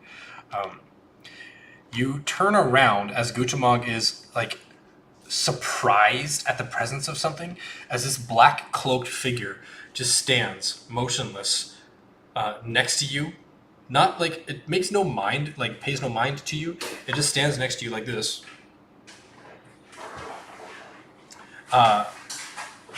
Not aggressively, not like ominously, just standing behind you. And that's where we're going to cut to our 5-minute break. As this thing, Guchamon goes, ah! Like surprised or startled by whatever this thing is. You turn around and you see it. It's not like face to face with you, but it is. It would be like a close talker. You know those people who come up and talk to you and like they're a little bit too close, and like it is either holding its breath or like it is breathing incredibly quiet, or the face wrappings that are around it. Yeah, thank you. It's the Angela effect. I've never seen that show either. I don't watch a lot of TV. I'm sorry. Okay, so we're gonna cut here. Let's go to BRB. No, BRB. And let's cut the mic.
on, go back to talking. And I'm going to copy address and pop it into Google YTtR. All right. Let's get okay. Good. And transition. All right. Mic on, everything good to go. Cool. So we cut back in here, media res, where your group is currently separated by a little bit, as Parn and Lorelei are coming down the stairs from the Scholar's Tower at the Guild, where Zenthar and Guchamog and Sage are standing at the bottom of the tower, where Sage is, I'm going to make a small, slight, editorial adjustment here. Guchamog sees Sage holding hands with this figure. As opposed to it leaning against the wall, Sage is holding hands with this cloaked figure. And Guchamog is like, ah! Startled by the presence of this thing. While Zenthar is standing there, you are the first to recognize, of the three people who are here, you're the first to recognize the presence of this previously undetected creature. And you said he's like right in my face? He's standing close enough that like he should be breathing down your neck, not in an aggressive way, just like, yes, very close. He was not in your face. If you turn and face him, he'll be in your face. Otherwise, he's just like, the presence behind your ear. Can I help you? Just like absolutely no response. Just standing nearby. Maybe he would take a slight step back to be out of. Now that you're turning and facing it, it doesn't need to be so close. It like steps back. Again, it's holding hands with Sage, not like in an aggressive way, just like in a friendly hand holding way. Would Sage say anything? Sage would probably be like, I made a friend. I made a new friend. That's why we're here, right? Is to make new friends. We lost one friend and now I made another friend. In like a sort of scatterbrained, like traumatic response of like, we lost a friend, I made a friend.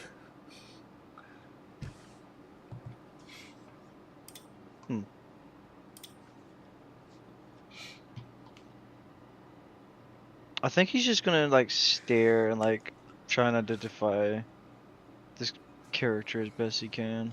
Yeah, it has these like I think in your travels you would have gone across some of the wastes, like some of the deserts, or at least like the foul. Maybe for you it would be more like the foul, like mycelial fields in the Underdark, where like there are hallucinogenic spores and some toxic like coughing spores. If you cough it, you're going to inhale more of it, and then you're getting more sick.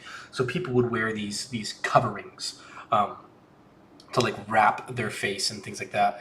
They also have it across their arms, and they have these like almost leathery gloves, almost rubberized, like maybe a rubber plant or something. Like their hands have almost been dipped in rubber, as they are completely occluded head to toe, and they have this black cowl, or this image shows them with their tunic open, but it's completely closed. You can only see like maybe the glint of their eyes underneath the hood drawn and the wrappings up to their nose and stuff like that. And like the wrappings are even go above their forehead. It's just like they have this tiny little slit here where their eyes can see out of. Otherwise, they are fully covered in this thing. You could, I mean, if you want to, you can try to like make a. God, it's not. You could make an Arcana check, but like there's nothing really magical about their appearance. There's nothing that would give it off. Yeah, they're really hard to read. If you want, you could maybe make like an insight to see like their intention, like to read their body language, because they're not giving you anything conversationally. But if you want to like read body language, that'd be like an insight. If you wanted to see like, am I familiar with this culture of body wrapping, that would be a history check. if you were trying to see is the robe magical, it would kind of be like an arcana, even though arcana is more like knowledge of magic. Yeah, what are you trying to infer from them? Just like what the hell they are? Well, I mean, mainly I'm catching the golden glint from their eye. So I mean, like, well, something's definitely abnormal here Yeah, already. yeah. As you lean in, like, and maybe not physically lean, but you narrow your attention to their eyes. Um, there's like no response. They're just their body again because their body looks like this. All you can see is their eyes, but there's no like flinching of the shoulders. There's no almost no recognition that you're looking at them. Most people, even you and I, like as I look at Malcolm, I say his name and his face changes a little. He, if you noticed, he kind of did this a little bit when I said his name. He tipped his head just a slight bit. He has glasses on, so it's hard to see that his eyebrows went up a tiny bit. Yeah, so when you there you go. Dang. When you say someone's name, naturally they react. You look at this thing and it's just like deadpan. Uh, no reaction. Guchmog looks at it and he's like, "Oh, right. I'll be right back. I forgot I had a thing that I was doing. If they come downstairs, don't kill it. Okay, I'll be right back." And he just like, kind of bashfully or abashedly will turn and kind of like jog off a little bit. Shit, I'm late, I'm late. As he like jogs off. Towards another one of the guild buildings. So you're left out in like, again, I described all of Chult or all of Port Nyanzaru being covered by these like these awnings, these tarps, these colorful tarps or cloths that are strung across the street. But even so, it is hot, and you being a drow, the sun is very hot on your skin, and like this thing is just dressed. It's body wrapped to where it's breathing into its own mask, its own wrappings. It has this dark, heavy. It's not a nice fabric like you have that breathes. It's not like it's wearing, some wonderful cotton or linen. It's wearing like a. I'm not a very good fabric person, but it's a very thick fabric. It's not quite wool, but it is like a thick, opaque. You cannot see light through it. It's a very dark, thick fabric, heavy fabric. It sort of weighs heavily on the creature. It just stands there, like resolute.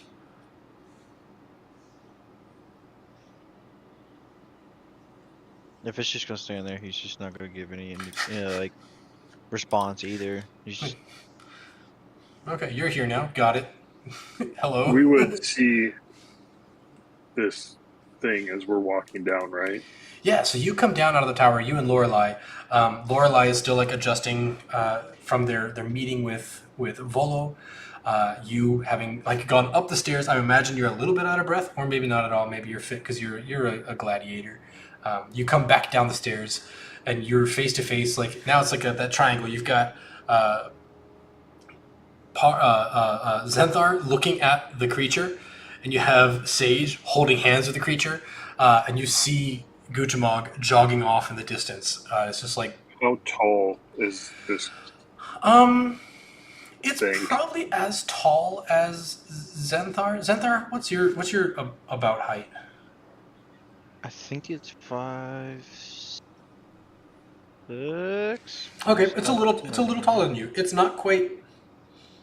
I have a leak in my cup. Maybe your lip? No, I'm dry. It's just there's a leak. Like, okay, cool. Professionalism, Thomas. Pretend you I have have some. it somewhere around here. I should- It's about 5'8", 5'10", but it is lean. It's a lean 5'8", 5'10".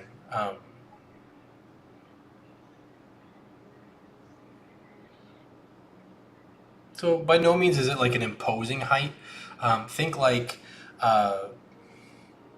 marathon runner, very tall but no muscle mass. Like very lean built for long distances, not built for. Totally polar opposite of me then as part. It is. It is the opposite of Parn.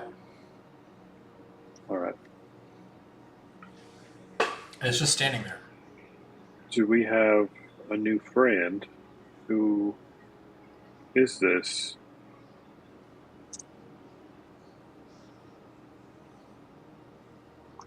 If If Sage doesn't say anything, then I'd imagine. I'm not too sure. Sage says, well, we lost a friend, and I came here to make friends, so I made a friend. And his name is Tall Friend. I mean this with the most respect, but did you meet a friend or did you make a friend? I met him. Can we make friends? I've been trying I to don't make know friends what this you whole time, can and do. I saw that little tiny stick thing, and I'm just wondering. you mentioned Barn, and Barn is now on this tall, shrouded character. Barn is sitting on its shoulder, like peering around the hood, like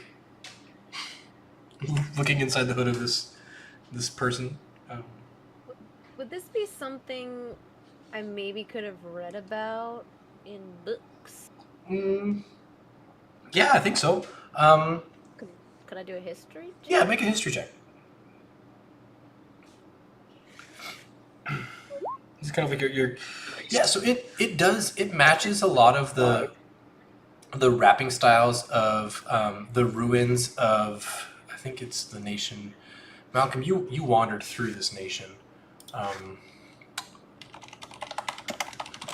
Yeah, I did. I told you about it, but it was in passing. Oh, geez, I made a mistake. I've made a horrible mistake. What a good TV show. God, I wish they had more seasons of it. Arrested Development, sorry. Last season was so bad. The last season there's always money in the banana stand. The last season didn't happen, in my opinion. I'll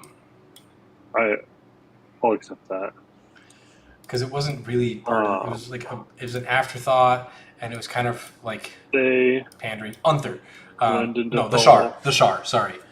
You would be aware, you have read of people either in Molhorand, which is far, far, far to the east, or the Shar, or Unther, that part of that area that's just south of the Termish Empire, just south of the Sea of Fallen Stars. That whole area over there, pretty much straight east of Cholt, but really far east of Cholt. People would wrap up in these garbs to protect themselves from harsh winds or harsh sun. Definitely in a very arid environment as opposed to a very dry environment. Because right now as opposed to a very humid environment. Right now you're in the Miami, but this is attire from people who are in the Arizona or in the wastes of the Gobi Desert and stuff like that. You are familiar. There are body wrappings that people would wear to prevent themselves from those things. I would be very familiar then with them. Yeah, the cloak is a bit out of place for that. So that's probably with an 18, you're I recognize the body wrappings of those places, but I don't recognize the cloak. The cloak is much more of a, well, maybe the people in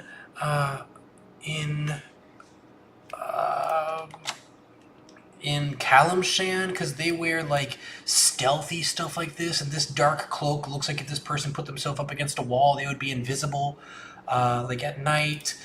Their outfit is definitely the two things don't jive. People who would wear body wrappings wouldn't wear such a heavy cloak because it does the opposite. It keeps all the heat in, and it doesn't breathe. So it's very peculiar. But in terms of, you don't really recognize a people that would look like this. It looks exceptionally humanoid. It's bipedal, it has hands and feet, it has a head, it has shoulders, it looks exceptionally humanoid. It just doesn't speak or really acknowledge being spoken to. And as you guys are all how intently, how visibly, describe the scene to me. Is this or is this a passive sort of huh? Lorelai's probably doing more of a, kind of just analyzing, without really getting in its face, in their face. Yeah. Parn, how much attention do you pay to this thing? I would most certainly recognize it, right? Just from where I'm at. And I mean, without asking too much, you can have me roll. Would I have known if the people who wore this garb were typically nice or cruel to slaves? I think even without rolling, you would know it's kind of good politicians and bad politicians all wear suits. Good priests and bad priests all wear the raiments of their gods. Um, Good warriors and bad warriors all wear a belt.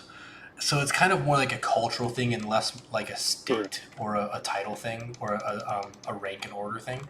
So yes, there are bad people who are from your history who would wear some of this. Now, specifically from your people, it would be slavers and not necessarily the higher ups. Um, Mm-hmm. Again, I'm being vague until you reveal your own character history, but it means something to you because we've had that discussion. So yes, it's more of a cultural thing and less of a station thing. Again, Mulhorand, the less so the Termish Empire for you. Sorry, Termish is a long ways away. Uh, no, you are from the Termish Empire. Yeah, that's my backyard. Yeah. Yeah.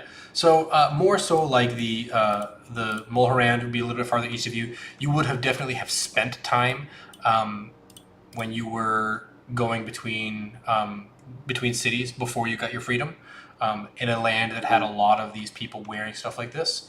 But none of like the higher up powerful people. As you guys are evaluating, like really like focusing in on this, and like, what is this thing? Zenthar, because you've decided not to pay it any mind. You hear the sort of like of Guchamog come running back, and this time he is gingerly holding the hand of a sort of smaller frame. Looks to be somewhat of almost a child, a little bit older than a child, but like a elder teen. It's difficult to tell how old they are because they are so skinny, almost emaciated skinny. I have a character art of them. Maybe I do. Maybe I don't. 1 second. Hold, please. I would turn towards the mystery creature. Are you from Skuld?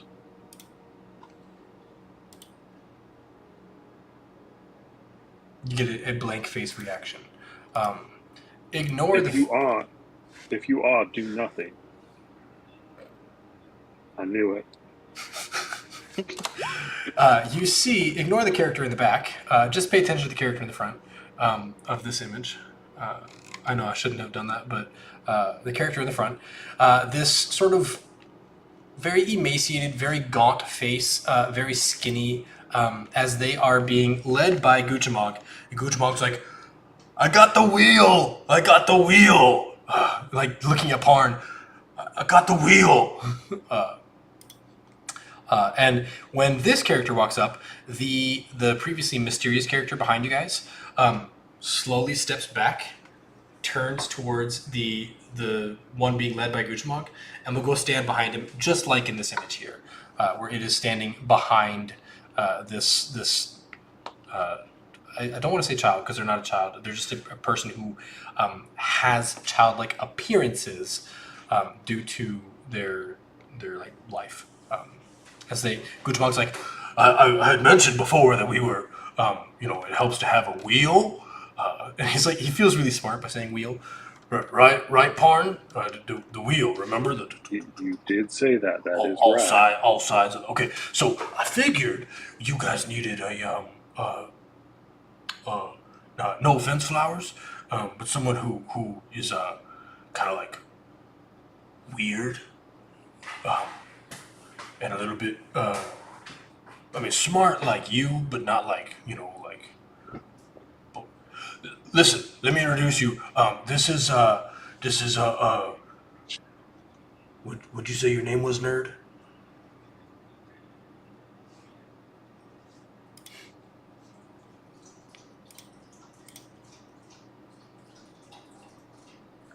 Yeah, I think he'll kind of swipe his hand away, like, don't leave me here like a child.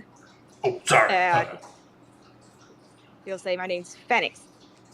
And he's gonna check the person thing and just make sure all his stuff is still with it. Yeah, so when you walk up, you guys now see it like opens its cloak and pulls out a like heavy sort of bag. You see the bag is strapped around its like shoulder. And it pulls its bag out and like just presents it out to the new, the youth. Just doesn't open the bag, just holds it out. You see these like black rubber gloves holding the bag in front of this character, and like you see this Phoenix open the bag and rummage through. All of your stuff is there, and it like puts the bag back under his cloak. And when it does, like you almost can't see the cloak under the bag anymore. It's just like, or sorry, see the bag under the cloak anymore. It just fits neatly into the character's like torso. Yeah, and I think he's gonna turn to the group, seeing how they were all looking at this thing, and he's gonna turn to them and be like, if you broke him in any way, you may not live to see the next day. This is my life's work right here.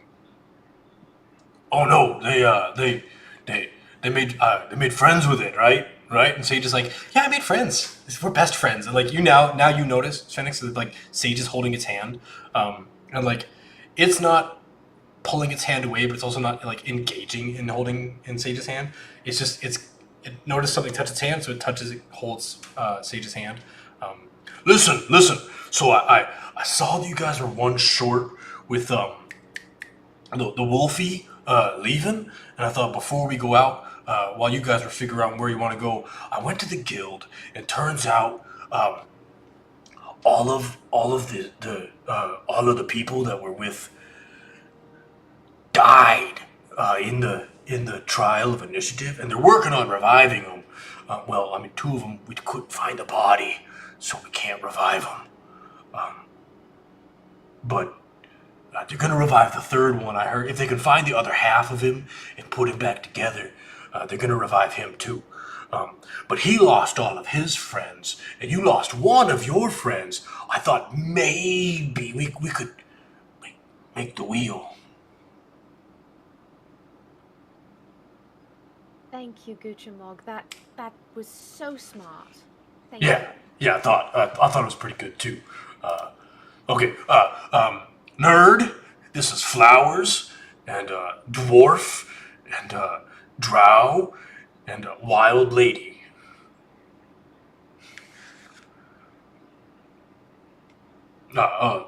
Wild Lady, Flowers, Dwarf, and Drow. This is Nerd.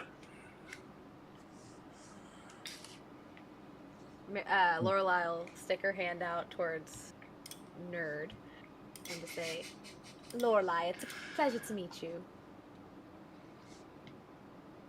Yeah, I mean, he doesn't look impressed by the group, but he'll shake her hand somewhat politely. Based off the pictures, I would assume that they're around 5'5" then.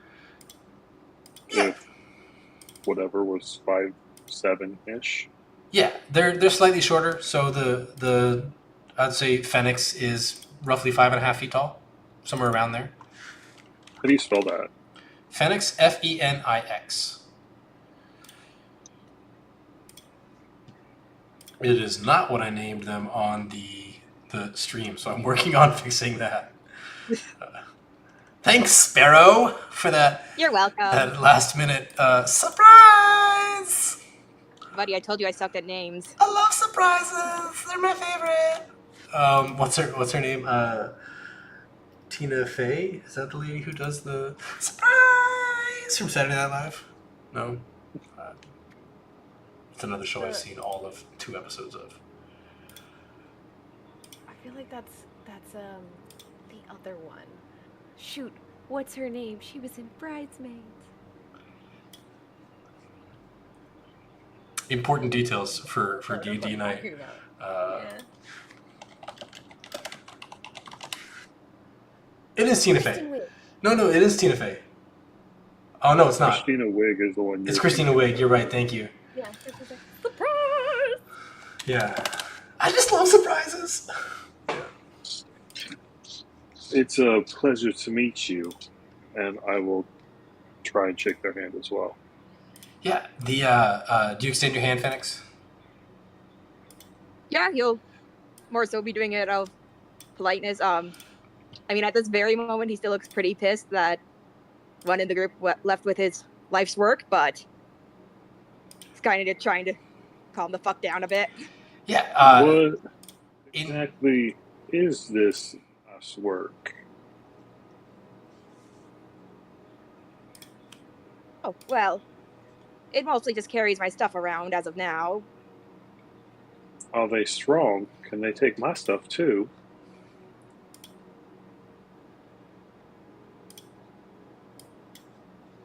How strong would you say it would be? Because, not strong enough to carry Parn's stuff. okay. Parn has a lot. It's not that strong. I mean, I'm down to 100 pounds right now. Thank you very much. Let me. I'll do some math before we reconvene. I was really just joking. Okay. I was going to carry my own stuff. I will say, like, it when you hold your stuff out, it stands resolute. Like, it doesn't. You make the move like, can it hold my stuff? And it doesn't make any acknowledgement that you held a bag out. No, I was just wondering, just because it's like, he would absolutely brag, like, I mean, it could, but it won't. All right. Well, we had an interesting night ourselves, and some of us got hurt a little, and others were a little shook up. We're going to take you on. What can you do for the group? Oh, nerd! Oh, I nerd really is can't do that much. I nerd mostly is- just make potions. Nerd is a really good potion maker.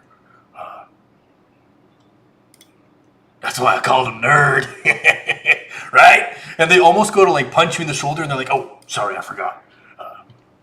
And like I was gonna say it earlier, but you guys got into good roleplay, so I didn't want to interrupt. When you go to shake their hand, it is like you ever get like the dead fish handshake? It is brittle, a very fragile handshake from them. You said you do potions. What exactly do you mean by that? Oh, I make tons of different potions. I can make them for almost anything. If you'd like, I could make some that would do damage to an opponent. If you'd like, I could possibly make some that heal. If you like, I could possibly make some that make you explode. I think that last one might not be very fun, but There it could may be side definitely. effects. There may be side effects to them. It's more like side open, wouldn't it? He's not laughing. Between Phoenix and the mystery character, there's like less than half a laugh. I should Does now your be. work have a name? Why would I name it? It's dead. I thought that was Dead. just. I sure hope so. This is the moment when it all. This is the moment when it all comes through. Like you have your epiphany, Lorelai, and you too, Parn. These are burial wrappings. They are. It is not false. They are worn by people in Mulhorand and in the other places that you're from, Parn. They are worn in the ruins of Shar, in all of those places in the desert. Moments before you die, or moments after you die. These are burial wrappings. The cloak itself is not. That is definitely an after added. And you notice that like, oh yeah, it does. The eyes. Now that I see it, there's bone. It's not that there's skin between. There's just bone, and the glow that's in the eyes is less of a pupil or an iris, so much as a spark of arcane inside the eye, giving it semblance of life. 100%, these are burial wrappings. And you're 18, you're like, oh my god, that thing's been embalmed. And it's upstanding, walking around. Yeah, I think that he's just gonna be like, I sure hope it's dead. I removed its brain and most of its internal organs. You. Did you eat them? Why would I do that? Wow. Why would you have something like that walking around? As None I of said, it to help me makes carry my sense. stuff around. Did you kill it? Him, it, them, she? Did you kill it? Oh, no. Of course not. But you did everything else. Of course. Who else would have done it? Well, that's a great question. Did you get the body from Scold? I'm not sure where my parents got it from. They just...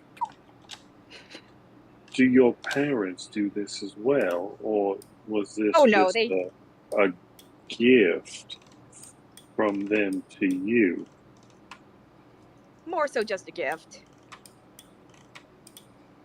Who Starting to gave think you maybe a dead getting Scold. body as a gift? Well, I wanted to do research on a body, and they found me one. Guchamog looks very uncomfortable, and he's like, hey, so nerd, I don't know if I can call you nerd anymore. I might have to call you, I don't know, something different. But listen, the undead in Nyanzaru, it's not really, it's kind of against the law. We need to take this conversation somewhere else. As he's looking around at like the different people who are looking, I just thought he was a really skinny guy. I'm sorry. He's looking. He says, "I'm sorry." He's talking to the rest of the group like, I just thought he was skinny and quiet. I thought with Yeah, all he's the definitely going to be like, oh yeah, I worked very hard to try and make him look as human as possible. I even gave him skin. Human. Void skin? Or did you... Hey guys, we really need to take this conversation somewhere. I know a place. Guchamog, lead the way, please. Okay. He will take you guys out of the guild, and like he is not rushing, but like he is walking with purpose, and he has nervous sweat going, which is exceptionally different from sweaty sweat. As he walks you guys out to the old city, there is a sort of ziggurat, and behind the ziggurat there is a I imagine it being if you've seen Coco the movie, when they like go to the place where they meet the guy who has like the final death or whatever. Just imagine a rundown version of a rundown town, and there's a lean-to. I don't even want to call it a shack. There's a lean-to. And Guchamog is like, so this is where, fun fact, we're little Guchamog, where I grew up. My pappy would, it doesn't matter. No one's going to bother us out here on account of the stink.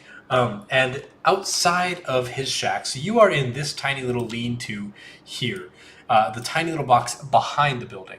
Let me punch you guys over to this map. Oh, you're not on the same map as me. I'm sorry. I was just going to tell you that. I was going to be like, I don't know what map he is talking about. I'm sorry. Okay, cool. Let me put you back on it's loading on my screen, so I'm going to give it a second to load. Okay. Transmit their place to Taras. So, there is a tiny... So, on the outside of the city, you have officially left Nyanzaru and gone out to here. This is Executioner's Run. So, as you walk past Executioner's Run, Well, a few things. As you walk past the plaza, I guess we discussed that. I'm going to zoom this map out a little bit. We discussed that this. I can't get my mouse onto the right screen. This would be the the Reclamation Guild from now on. Whatever it used to be, that's the new Reclamation Guild. And this would be the Thunderhead Track, this little strip of land here. As you walk across there, you do have to pause as there are dinosaur races going on.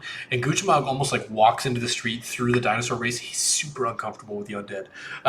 So he walks through the dino race. You guys get past Executioner's Run. There are people like criminals who are like, and on this day, Timothy Timotheus will be subject to Executioner's Run. Upon the successful completion, he shall either be absolved of his crimes or considered crimes paid due. And he like steps into the Executioner's Run. And you just hear, he is now absolved of his crimes. As Guchamog just like runs straight past and goes to this tiny, tiny little house behind the tiny, tiny little house. Let's have. I would, as we're going, try and get Lorelai's attention. Is this illegal here? Are we going to be in trouble for having that thing with us? What?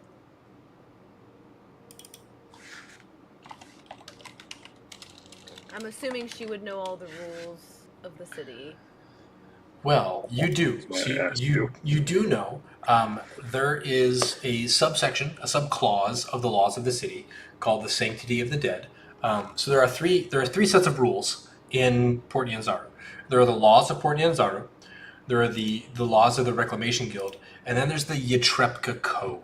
So the Yatrepka Code is inherited from old Chultan law. It's not written anywhere. It's passed down by like generations. Yatrepka is spelled YTrepka.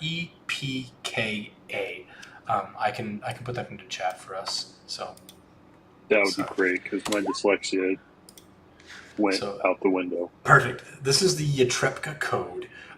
It is not found in that. The Yatrepka Code says like the dead may speak through stone.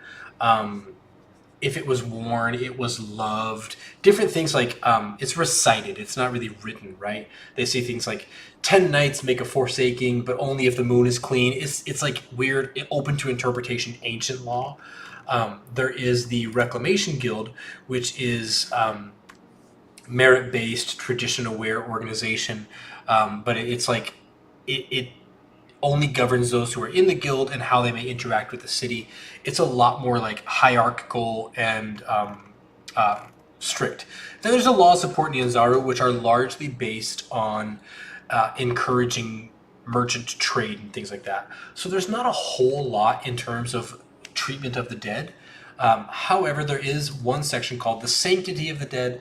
Bodies found within the city must be reported to the shrine warden or the burial clerk within 2 hours.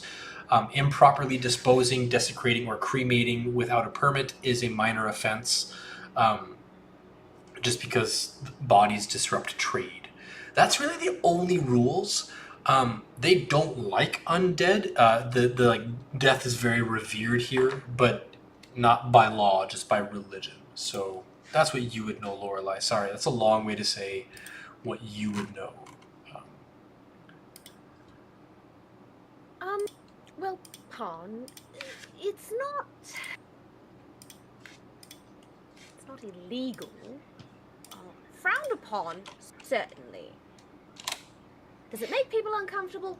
Absolutely. But it's open to interpretation is maybe the best way to say it. Since it's I think that is something that we could build off of.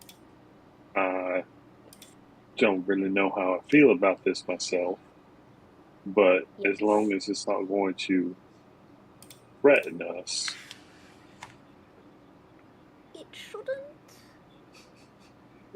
How are you feeling about it?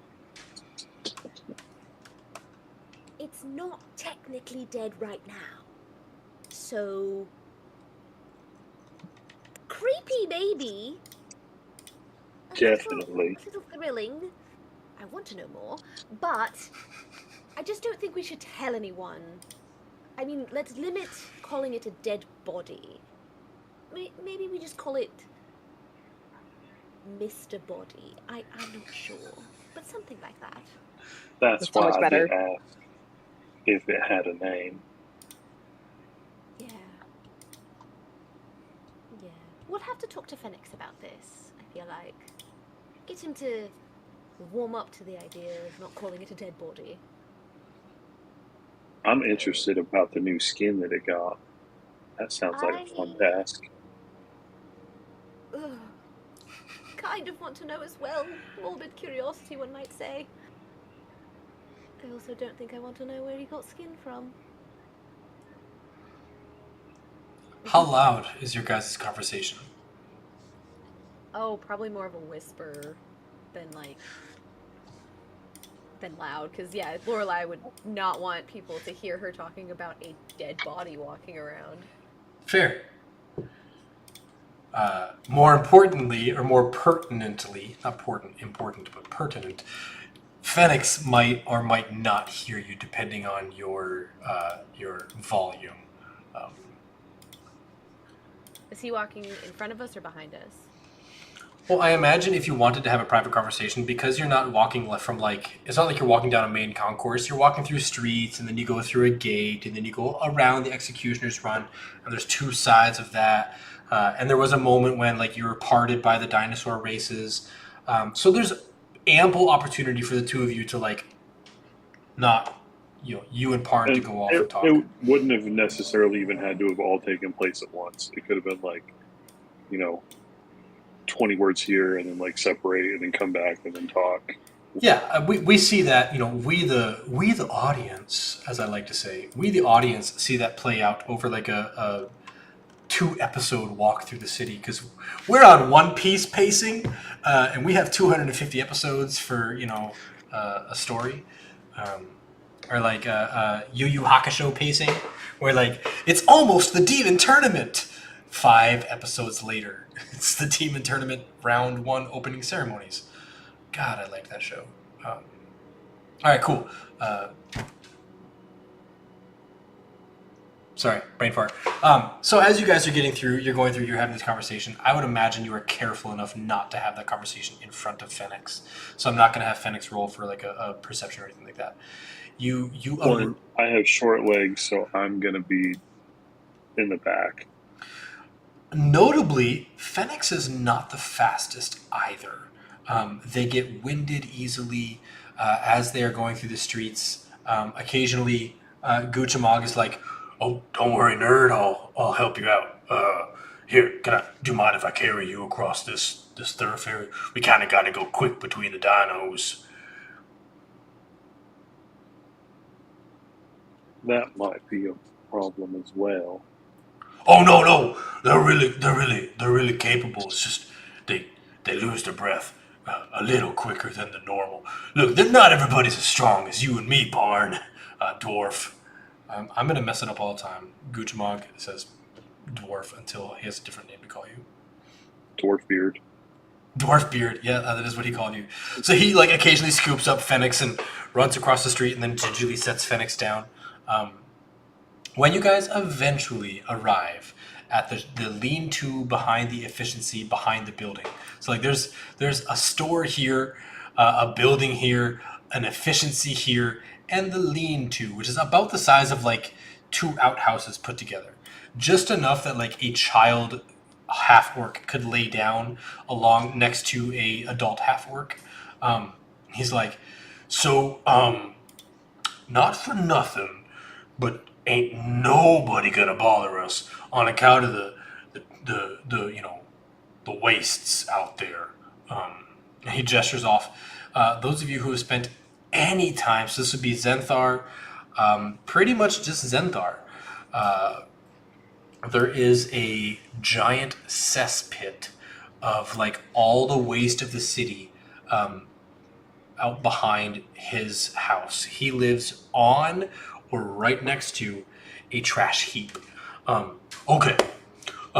So let's just get it out there. That's a dead body. Right? I mean, Yes. yes. Okay. And it's not gonna kill us. Why would it? Maybe. Oh, okay. Phoenix, does it listen to you? Like, does it go off your commands? Of course it does. Yeah, then we're fine. That makes me Does feel it better. always listen, or does it sometimes decide not to? Please, I've been working on this for years. It's fine. That wasn't an answer. I mean, I feel better about that answer.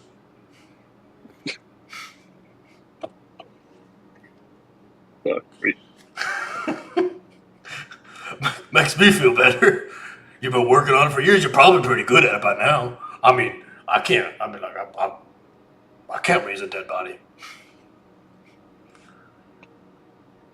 Oh no, raising it was the easy part. Making it look human was definitely harder. Oh,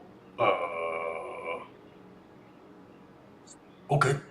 Could you raise more bodies? Is that something that you do quite often? Normally I don't bother, unless I need experiment on one of them. And the experiment I'm is just better when one of them thinking- is more lively. I'm just thinking, if we have a lot of dead bodies while we're out and about, could you control a lot of them? Oh, possibly.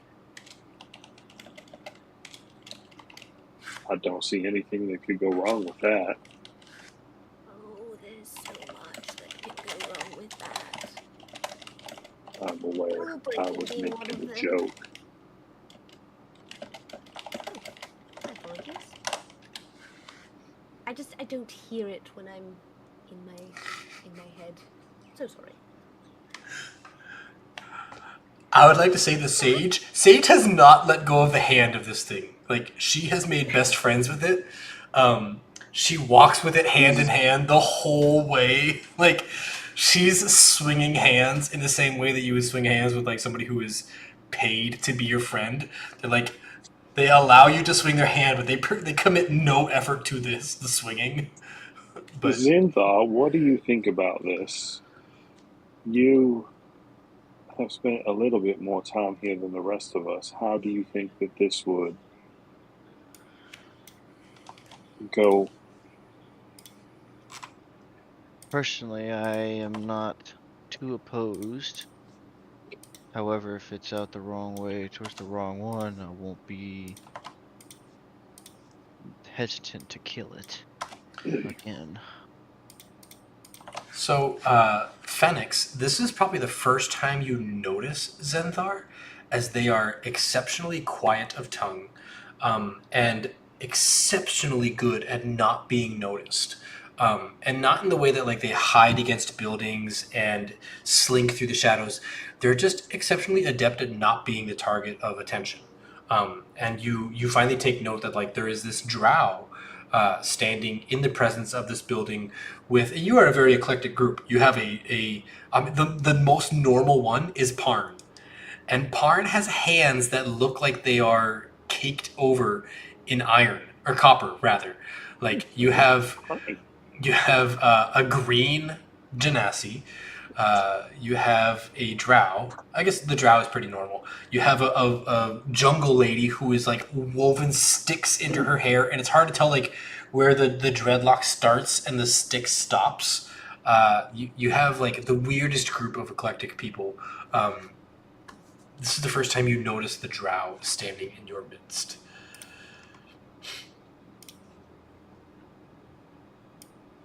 I mean, Fennec doesn't really care. He's just like, well, that's another body I can take if it dies. Damn.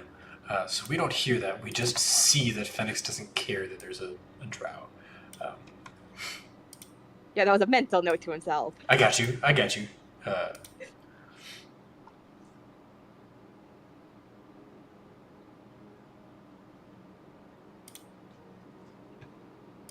So it seems like we all just gonna say that this is all right and move forward. I mean, there's really nothing wrong with it beyond, personal feelings of people, I suppose. It's just another form of magic. Really? Sort of? I've killed enough people to not be bothered by dead bodies. Okay. That's good to know.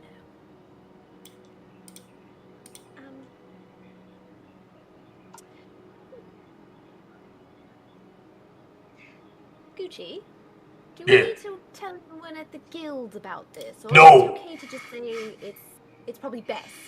Yeah. Yeah. Let's just do what we gotta do. Listen, I didn't get a chance to explain it because y'all surprised me with the dead body, but Nerd over here actually wants to go out into the jungle too. That's why they joined up in the guild. They're kind of like you, Flowers. They're smart. They use their head more than their body. They're what is it you were trying to find, Nerd?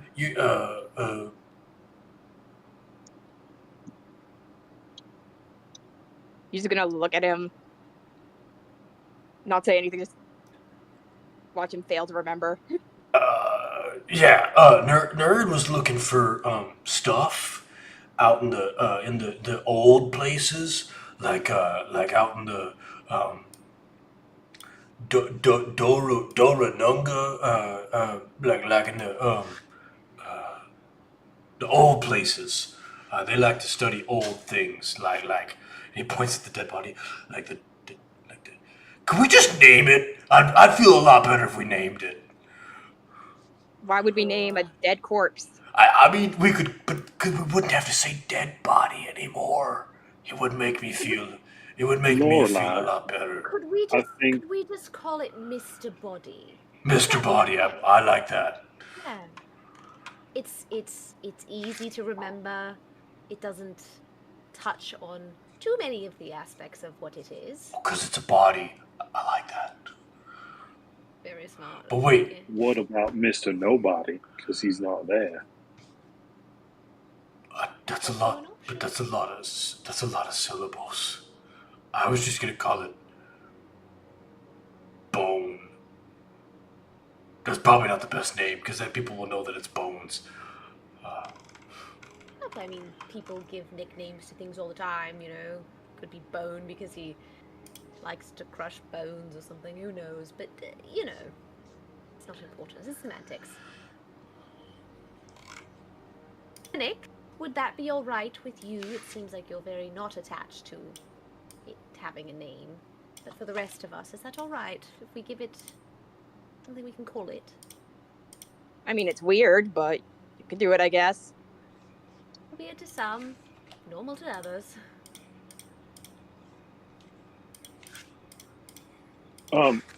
Looking at Phoenix, would I know what race they are?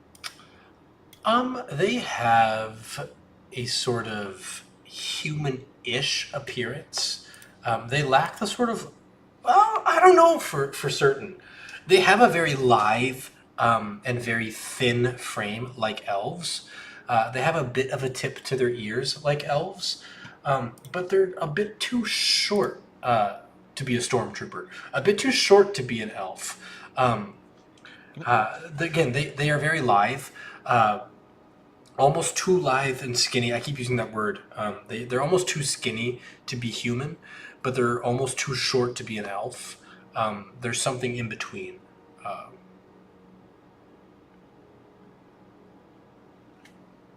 I like, by the way, personally, I like the art of the Mr. Bones or Mr. Body. I like Mr. Body in the solo art more than I like him in the combined art. That's just for my personal preference that he is more covered in the solo art, and in the combined art he has a much more, like, you can tell that he's skelly, and in the combined art in the solo art he's much more occluded, like the Sheikah from Legend of Zelda. You really can't tell what he is at that point. So I like him. In my mind, he's going to live more in that space. I had created this art, truth be told, minutes ago. So Sparrow and I were working on this up to the very last minute. So, truth be told, good D&D doesn't need preparation. That's not true. Don't take that to heart. Good D&D needs preparation. Okay. Yes, it does. With that, Guchamog, kind of like, I imagine this conversation having much more breadth than what we're giving it, privy to. It happens over the course of hours rather than minutes, and there's different things that happen in that.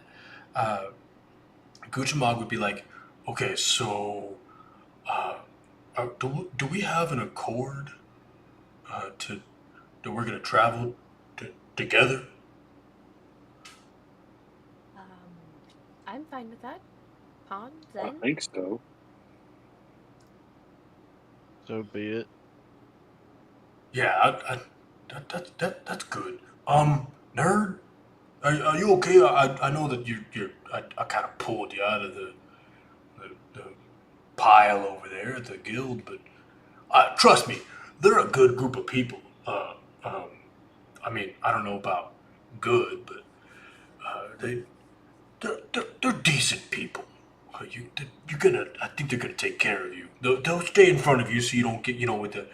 I know you were talking about being a little fragile, but they'll make sure that you're taken care of.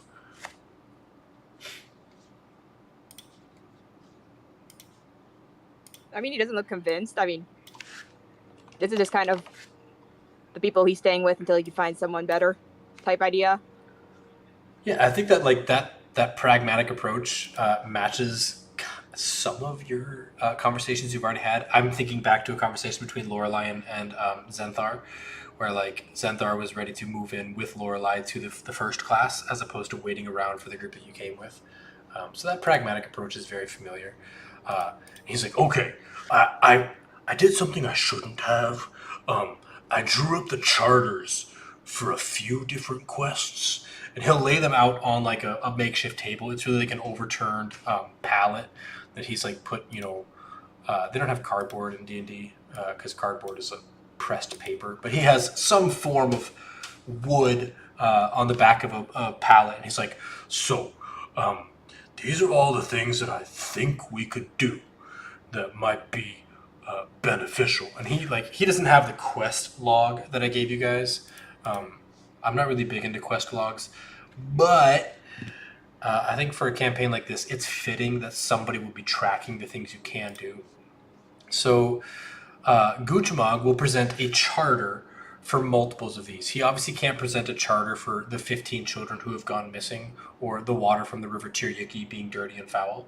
But the other things that have specific, like what we would call SMART goals in sales, something that's like the Omo Latai wants to go. Yeah. Yeah, something that has like a specific goal that's measurable with a timeline. Those he has the charter completely drawn up. He's like, I had Raven. Flowers, you remember him? He's the dragonborn that was with me during the. I mean, I told you to go do the harbor. He said don't, but you may remember Raven. He was telling me. I had him draw up the charters for all of these, and maybe we could do one, and then turn the rest back in.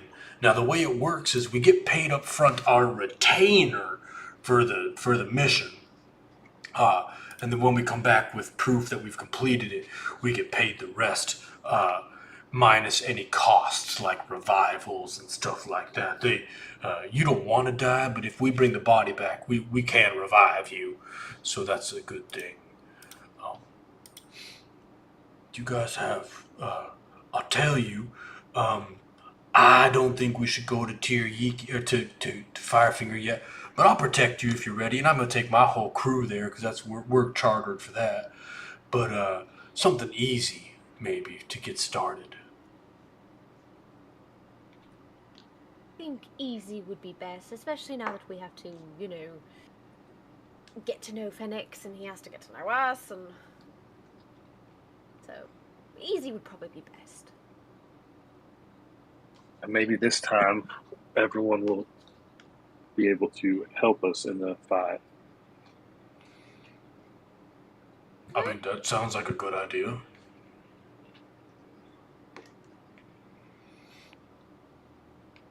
Well, So which ones are you thinking are the easy ones for us?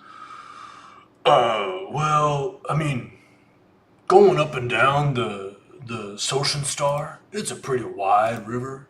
There's not a whole lot. I mean, sometimes you run into a crocodile or two, but those aren't so dangerous. So long as you stay out of the water and you know how to swim, uh, those aren't so bad. I wouldn't go so far as, maybe. Uh, I don't think I would try to find Mesro. That's kind of far off, but we could do it if you wanted to. Again, it's on the river, so we'd just go around. We'd sail out through the port and go around. Yell Yark, well, I don't know much about Omalatai, but goblins aren't that dangerous, so long as there aren't, 100 of them. Um, I think maybe rowing out to Camp Righteousness would be a good start. It's on the Tier 1 access. It's on the river, so we're allowed to go there. And I mean, maybe if you wanted to get two with one, you could go out to the. I imagine catching. When I saved your buddy Wolfie, they were in the nest of the bear, the dino with the chompy teeth, and there were some little dinos, and maybe you could, you know, get one and sell it to Matembe over at the Thunderhead. That'd probably be pretty profitable. I imagine having a chompy dino in the races would be pretty profitable. I mean, the little ones probably don't put up that much of a fight. We could just squish a couple and come back with one of them. I'll I do don't know. whatever the group It's decides. really up to you guys. Truth be told, I'm not going to pick a quest for you. Because I know how they all turn out, and it kind of takes away the mystery of doing what you think you should do. I've given you a few hints with Guchamog so that you don't feel like I'm throwing you to the wolves, but ultimately I don't want to make the choice for you.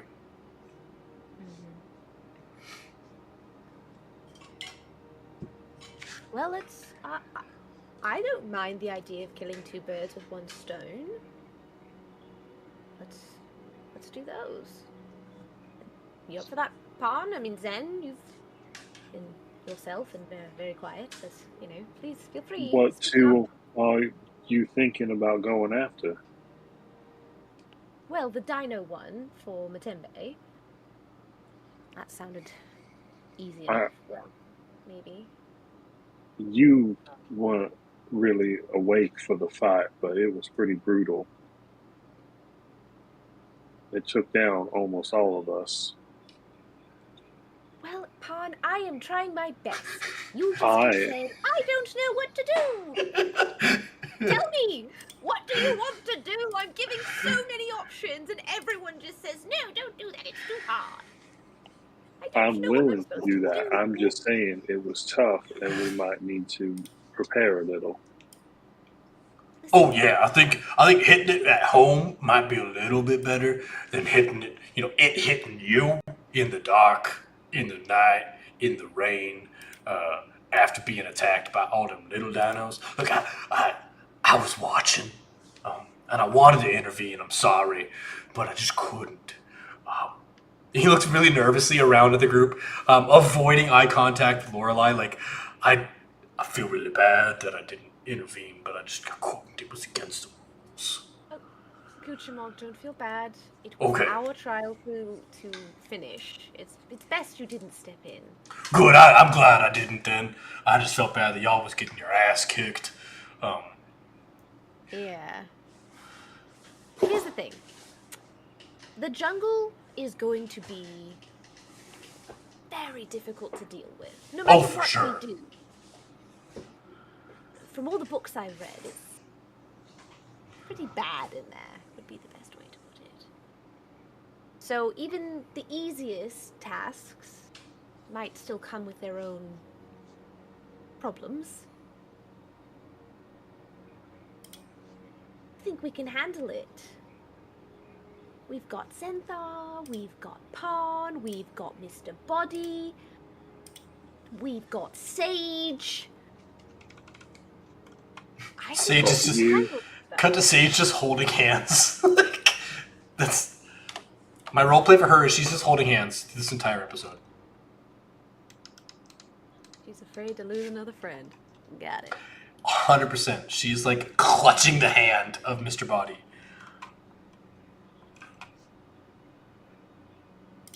So Gucciamon I- to lead the way on some stuff. I Well, am mean, I guess totally fine with going and getting a dino if that's what we do.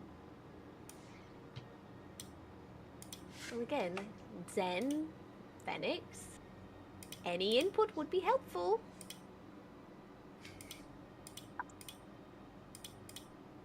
Hmm.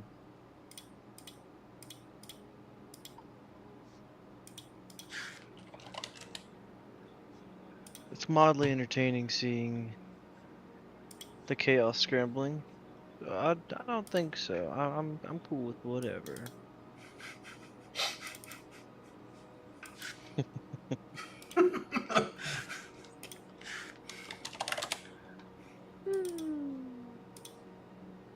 Right. Does your book have any information about that dino?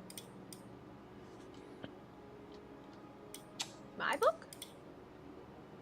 Yeah, the one that you were looking in about the vines. I don't know what's all in it. All around. Oh, I'm sorry. It's only about flora. Just flowers. Do you know anywhere that you could look for information? I'm I sure mean, Kuchamog would have information about how to hit it hard, but maybe they're weak to something or get distracted or something. yeah, I can definitely go back to the Scholar's Tower and use my pull to maybe find a few books. And if they are weak to something, maybe we could have Phoenix make some potions that would work well. And I'll look toward Guchamog, and we could become well-rounded. Like the wheel. We could do the wheel. What is this wheel thing you two keep talking about? Oh, we could. They always did. It's all right. I'll tell you later. It was a very long explanation. That Oh, sure, okay, absolutely. He's so proud of his analogy. Yes, so he would tell you, specifically Guchamog, has fought the dino before, because he rescued Fang from it. And he would say, just from my perspective, I'm not so good with the words and stuff, but it seemed focused on protecting its little ones. So maybe if we could get between it and the little ones and put them at risk, it would probably focus on us a little more. It had this den, and we had to go through the water to get to it. So I think as long as we stay out of the water, it's much more of like a ambush thing. Its eyes were on top of its head, and it would come up out of the water like a crocodile. I think if we can keep it out of the water, we might have advantage on it. I would definitely agree with that. I don't do too well in water. I'm so sorry. Guchmog is not a half-orc. He's a fucking dragonborn. Rashula is the half-orc friend of his. I've screwed it up this entire episode. I quit. I'm done. I'm done with D&D. I fucked it up. Signing None off. of us noticed. Yeah, I did. I just looked it up in my character notes, and I'm like, what the? He can't have a half-orc partner. He's a half-orc. Nope, he's a dragonborn. And I have art of him and everything. I'm sorry. I failed you, Guchamog. Okay, my atonement is done. Guchamog is a dragonborn for everybody who's not paying attention. Cool. He would say that we need to separate it from its young because it wants to get back to its young before anything. And if we can keep it out of the water, we'll have an advantage on it. However, if you want to do a research, like a investigation, I hate using investigation for book reading because in theory you could just devote hours to reading. I don't like the idea of locking details behind a skills check. If in theory more hours could reveal that skill check. If Lorelai had 100 hours, she could just read every book in that library and eventually uncover the thing. So it's really more of a matter of, and I'm just going to make a ruling here, make an investigation check with the understanding that if you want to devote 1 hour or 2 hours or 7 hours, tell me how many hours you want to devote to reading, then roll your investigation check, and we'll see if you find in that hours information on the dino. How's that? Does that sound fair? Yeah. Cool. like I think that's Cool, good cool. mechanic. Yeah. How many hours do you want to spend on it? It is. time is it? So the breakfast would have happened at sun up, because you guys came up out of the. You came up out of the plains at 7. That's when we said the sun rose, or 6. That's when we said the sun rose. It would have taken you roughly an hour to walk back into town and have the whole Guchamog and Fang experience. It would have taken you probably an hour to go from the. So that'd be 7 o'clock. Then from 7 to 8, you were doing the breakfast and going to the brass tack. Then from 8 to 9, you were going to Guchamog's hideout, his lean-to. So it's roughly 9 or 9:30. Okay. Still early morning, but you're approaching the time where if you decided to set out, you would be needing to move at a faster pace. Otherwise, it'll be hard to make travel an 8-hour day of travel. So because you want to stop before sundown, right, and establish camp before sundown. So 9:30. Do we I want think to it- start? Oh, sorry, Pon. Go ahead. I think we should spend the day getting ready and then head out tomorrow. That was going to be my exact question. If I have extra time, I might be able to uncover more information. And I do think we all need a very long rest. In the I'm meantime, ready to getting go. ready, while you're But uncovering details, is there anything you need us to do while you're doing that? Oh, I mean, did you lose any gear? oh no, we recovered my bag, thankfully. Did you need anything else? Oh, probably another Mr. Body if I want to get out of here while carrying this bag. I could always carry the bag for you. Oh, Not for nothing, Flowers, but sometimes I pay one of the interns to just carry my shit. It's not glorious, but I just pay them, and every day that I'm gone, they just carry my shit. but aren't we the interns? Yeah, but we can just get anybody contracted. Some of them don't want to fight; they just want to carry it. So the problem is we do have to pay a retainer so that if they die, we can revive them. If we don't bring back the body, it's bad. It's real bad. So if they die, we got to bring back the body. But The whole body. well, if you only bring back a part, the revival is really expensive. So it's just better to bring back the body. How much would you say this might run me? Well, it's just 2 silver a day. If they're just carrying your stuff, they're unskilled labor. We can get any one of the porters from the dock ward to do it. They can carry your stuff. It's 2 silver per day. Typically, they require a 10-day pay. So for 2 gold, you can get 10 days of someone carrying your shit. Stuff. Sorry. Don't mind. It's fine. That actually is quite reasonable. I've paid more for worse, so... Well, I think that settles it then. Why don't you all go find a porter? I'll head to the Scholar's Tower. Anything else you all can think of that we're going to need out there? Phoenix, I'm not sure what you might need for whatever it is you do. Corpses. I mean, Yeah, Phoenix right now is just looking at Zenthar, I think. Kind of seeing what potions he all has. Like looking over at Zenthar again. He may be scheming.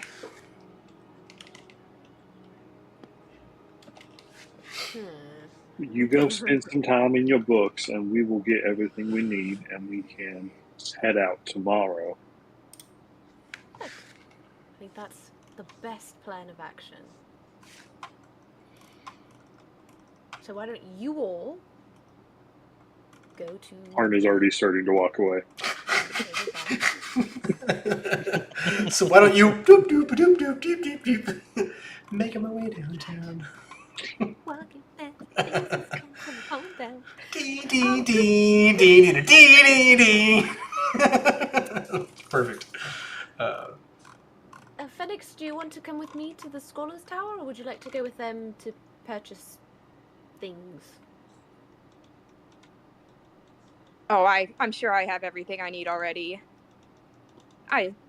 Maybe another body to experiment on would be nice. I'm sure we can find one in the jungle. I mean, I'm pretty sure that guy in the Executioner's Run didn't make it. I know, but the body's all mangled. Oh, I didn't know you need a good body. Well, I'd Alright. prefer a good body. Okay. Hey, I only listen. got half of that guy that died beside me the other day. What? What?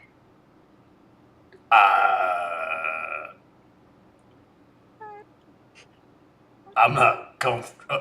It's like as we hear Gushmak saying, "I'm not comfortable with." The episode cuts to black. As that's where we'll stop. I'm gonna stop the stream. Let me see. Bye. Let's see. Ending. All right. Turn off the mic.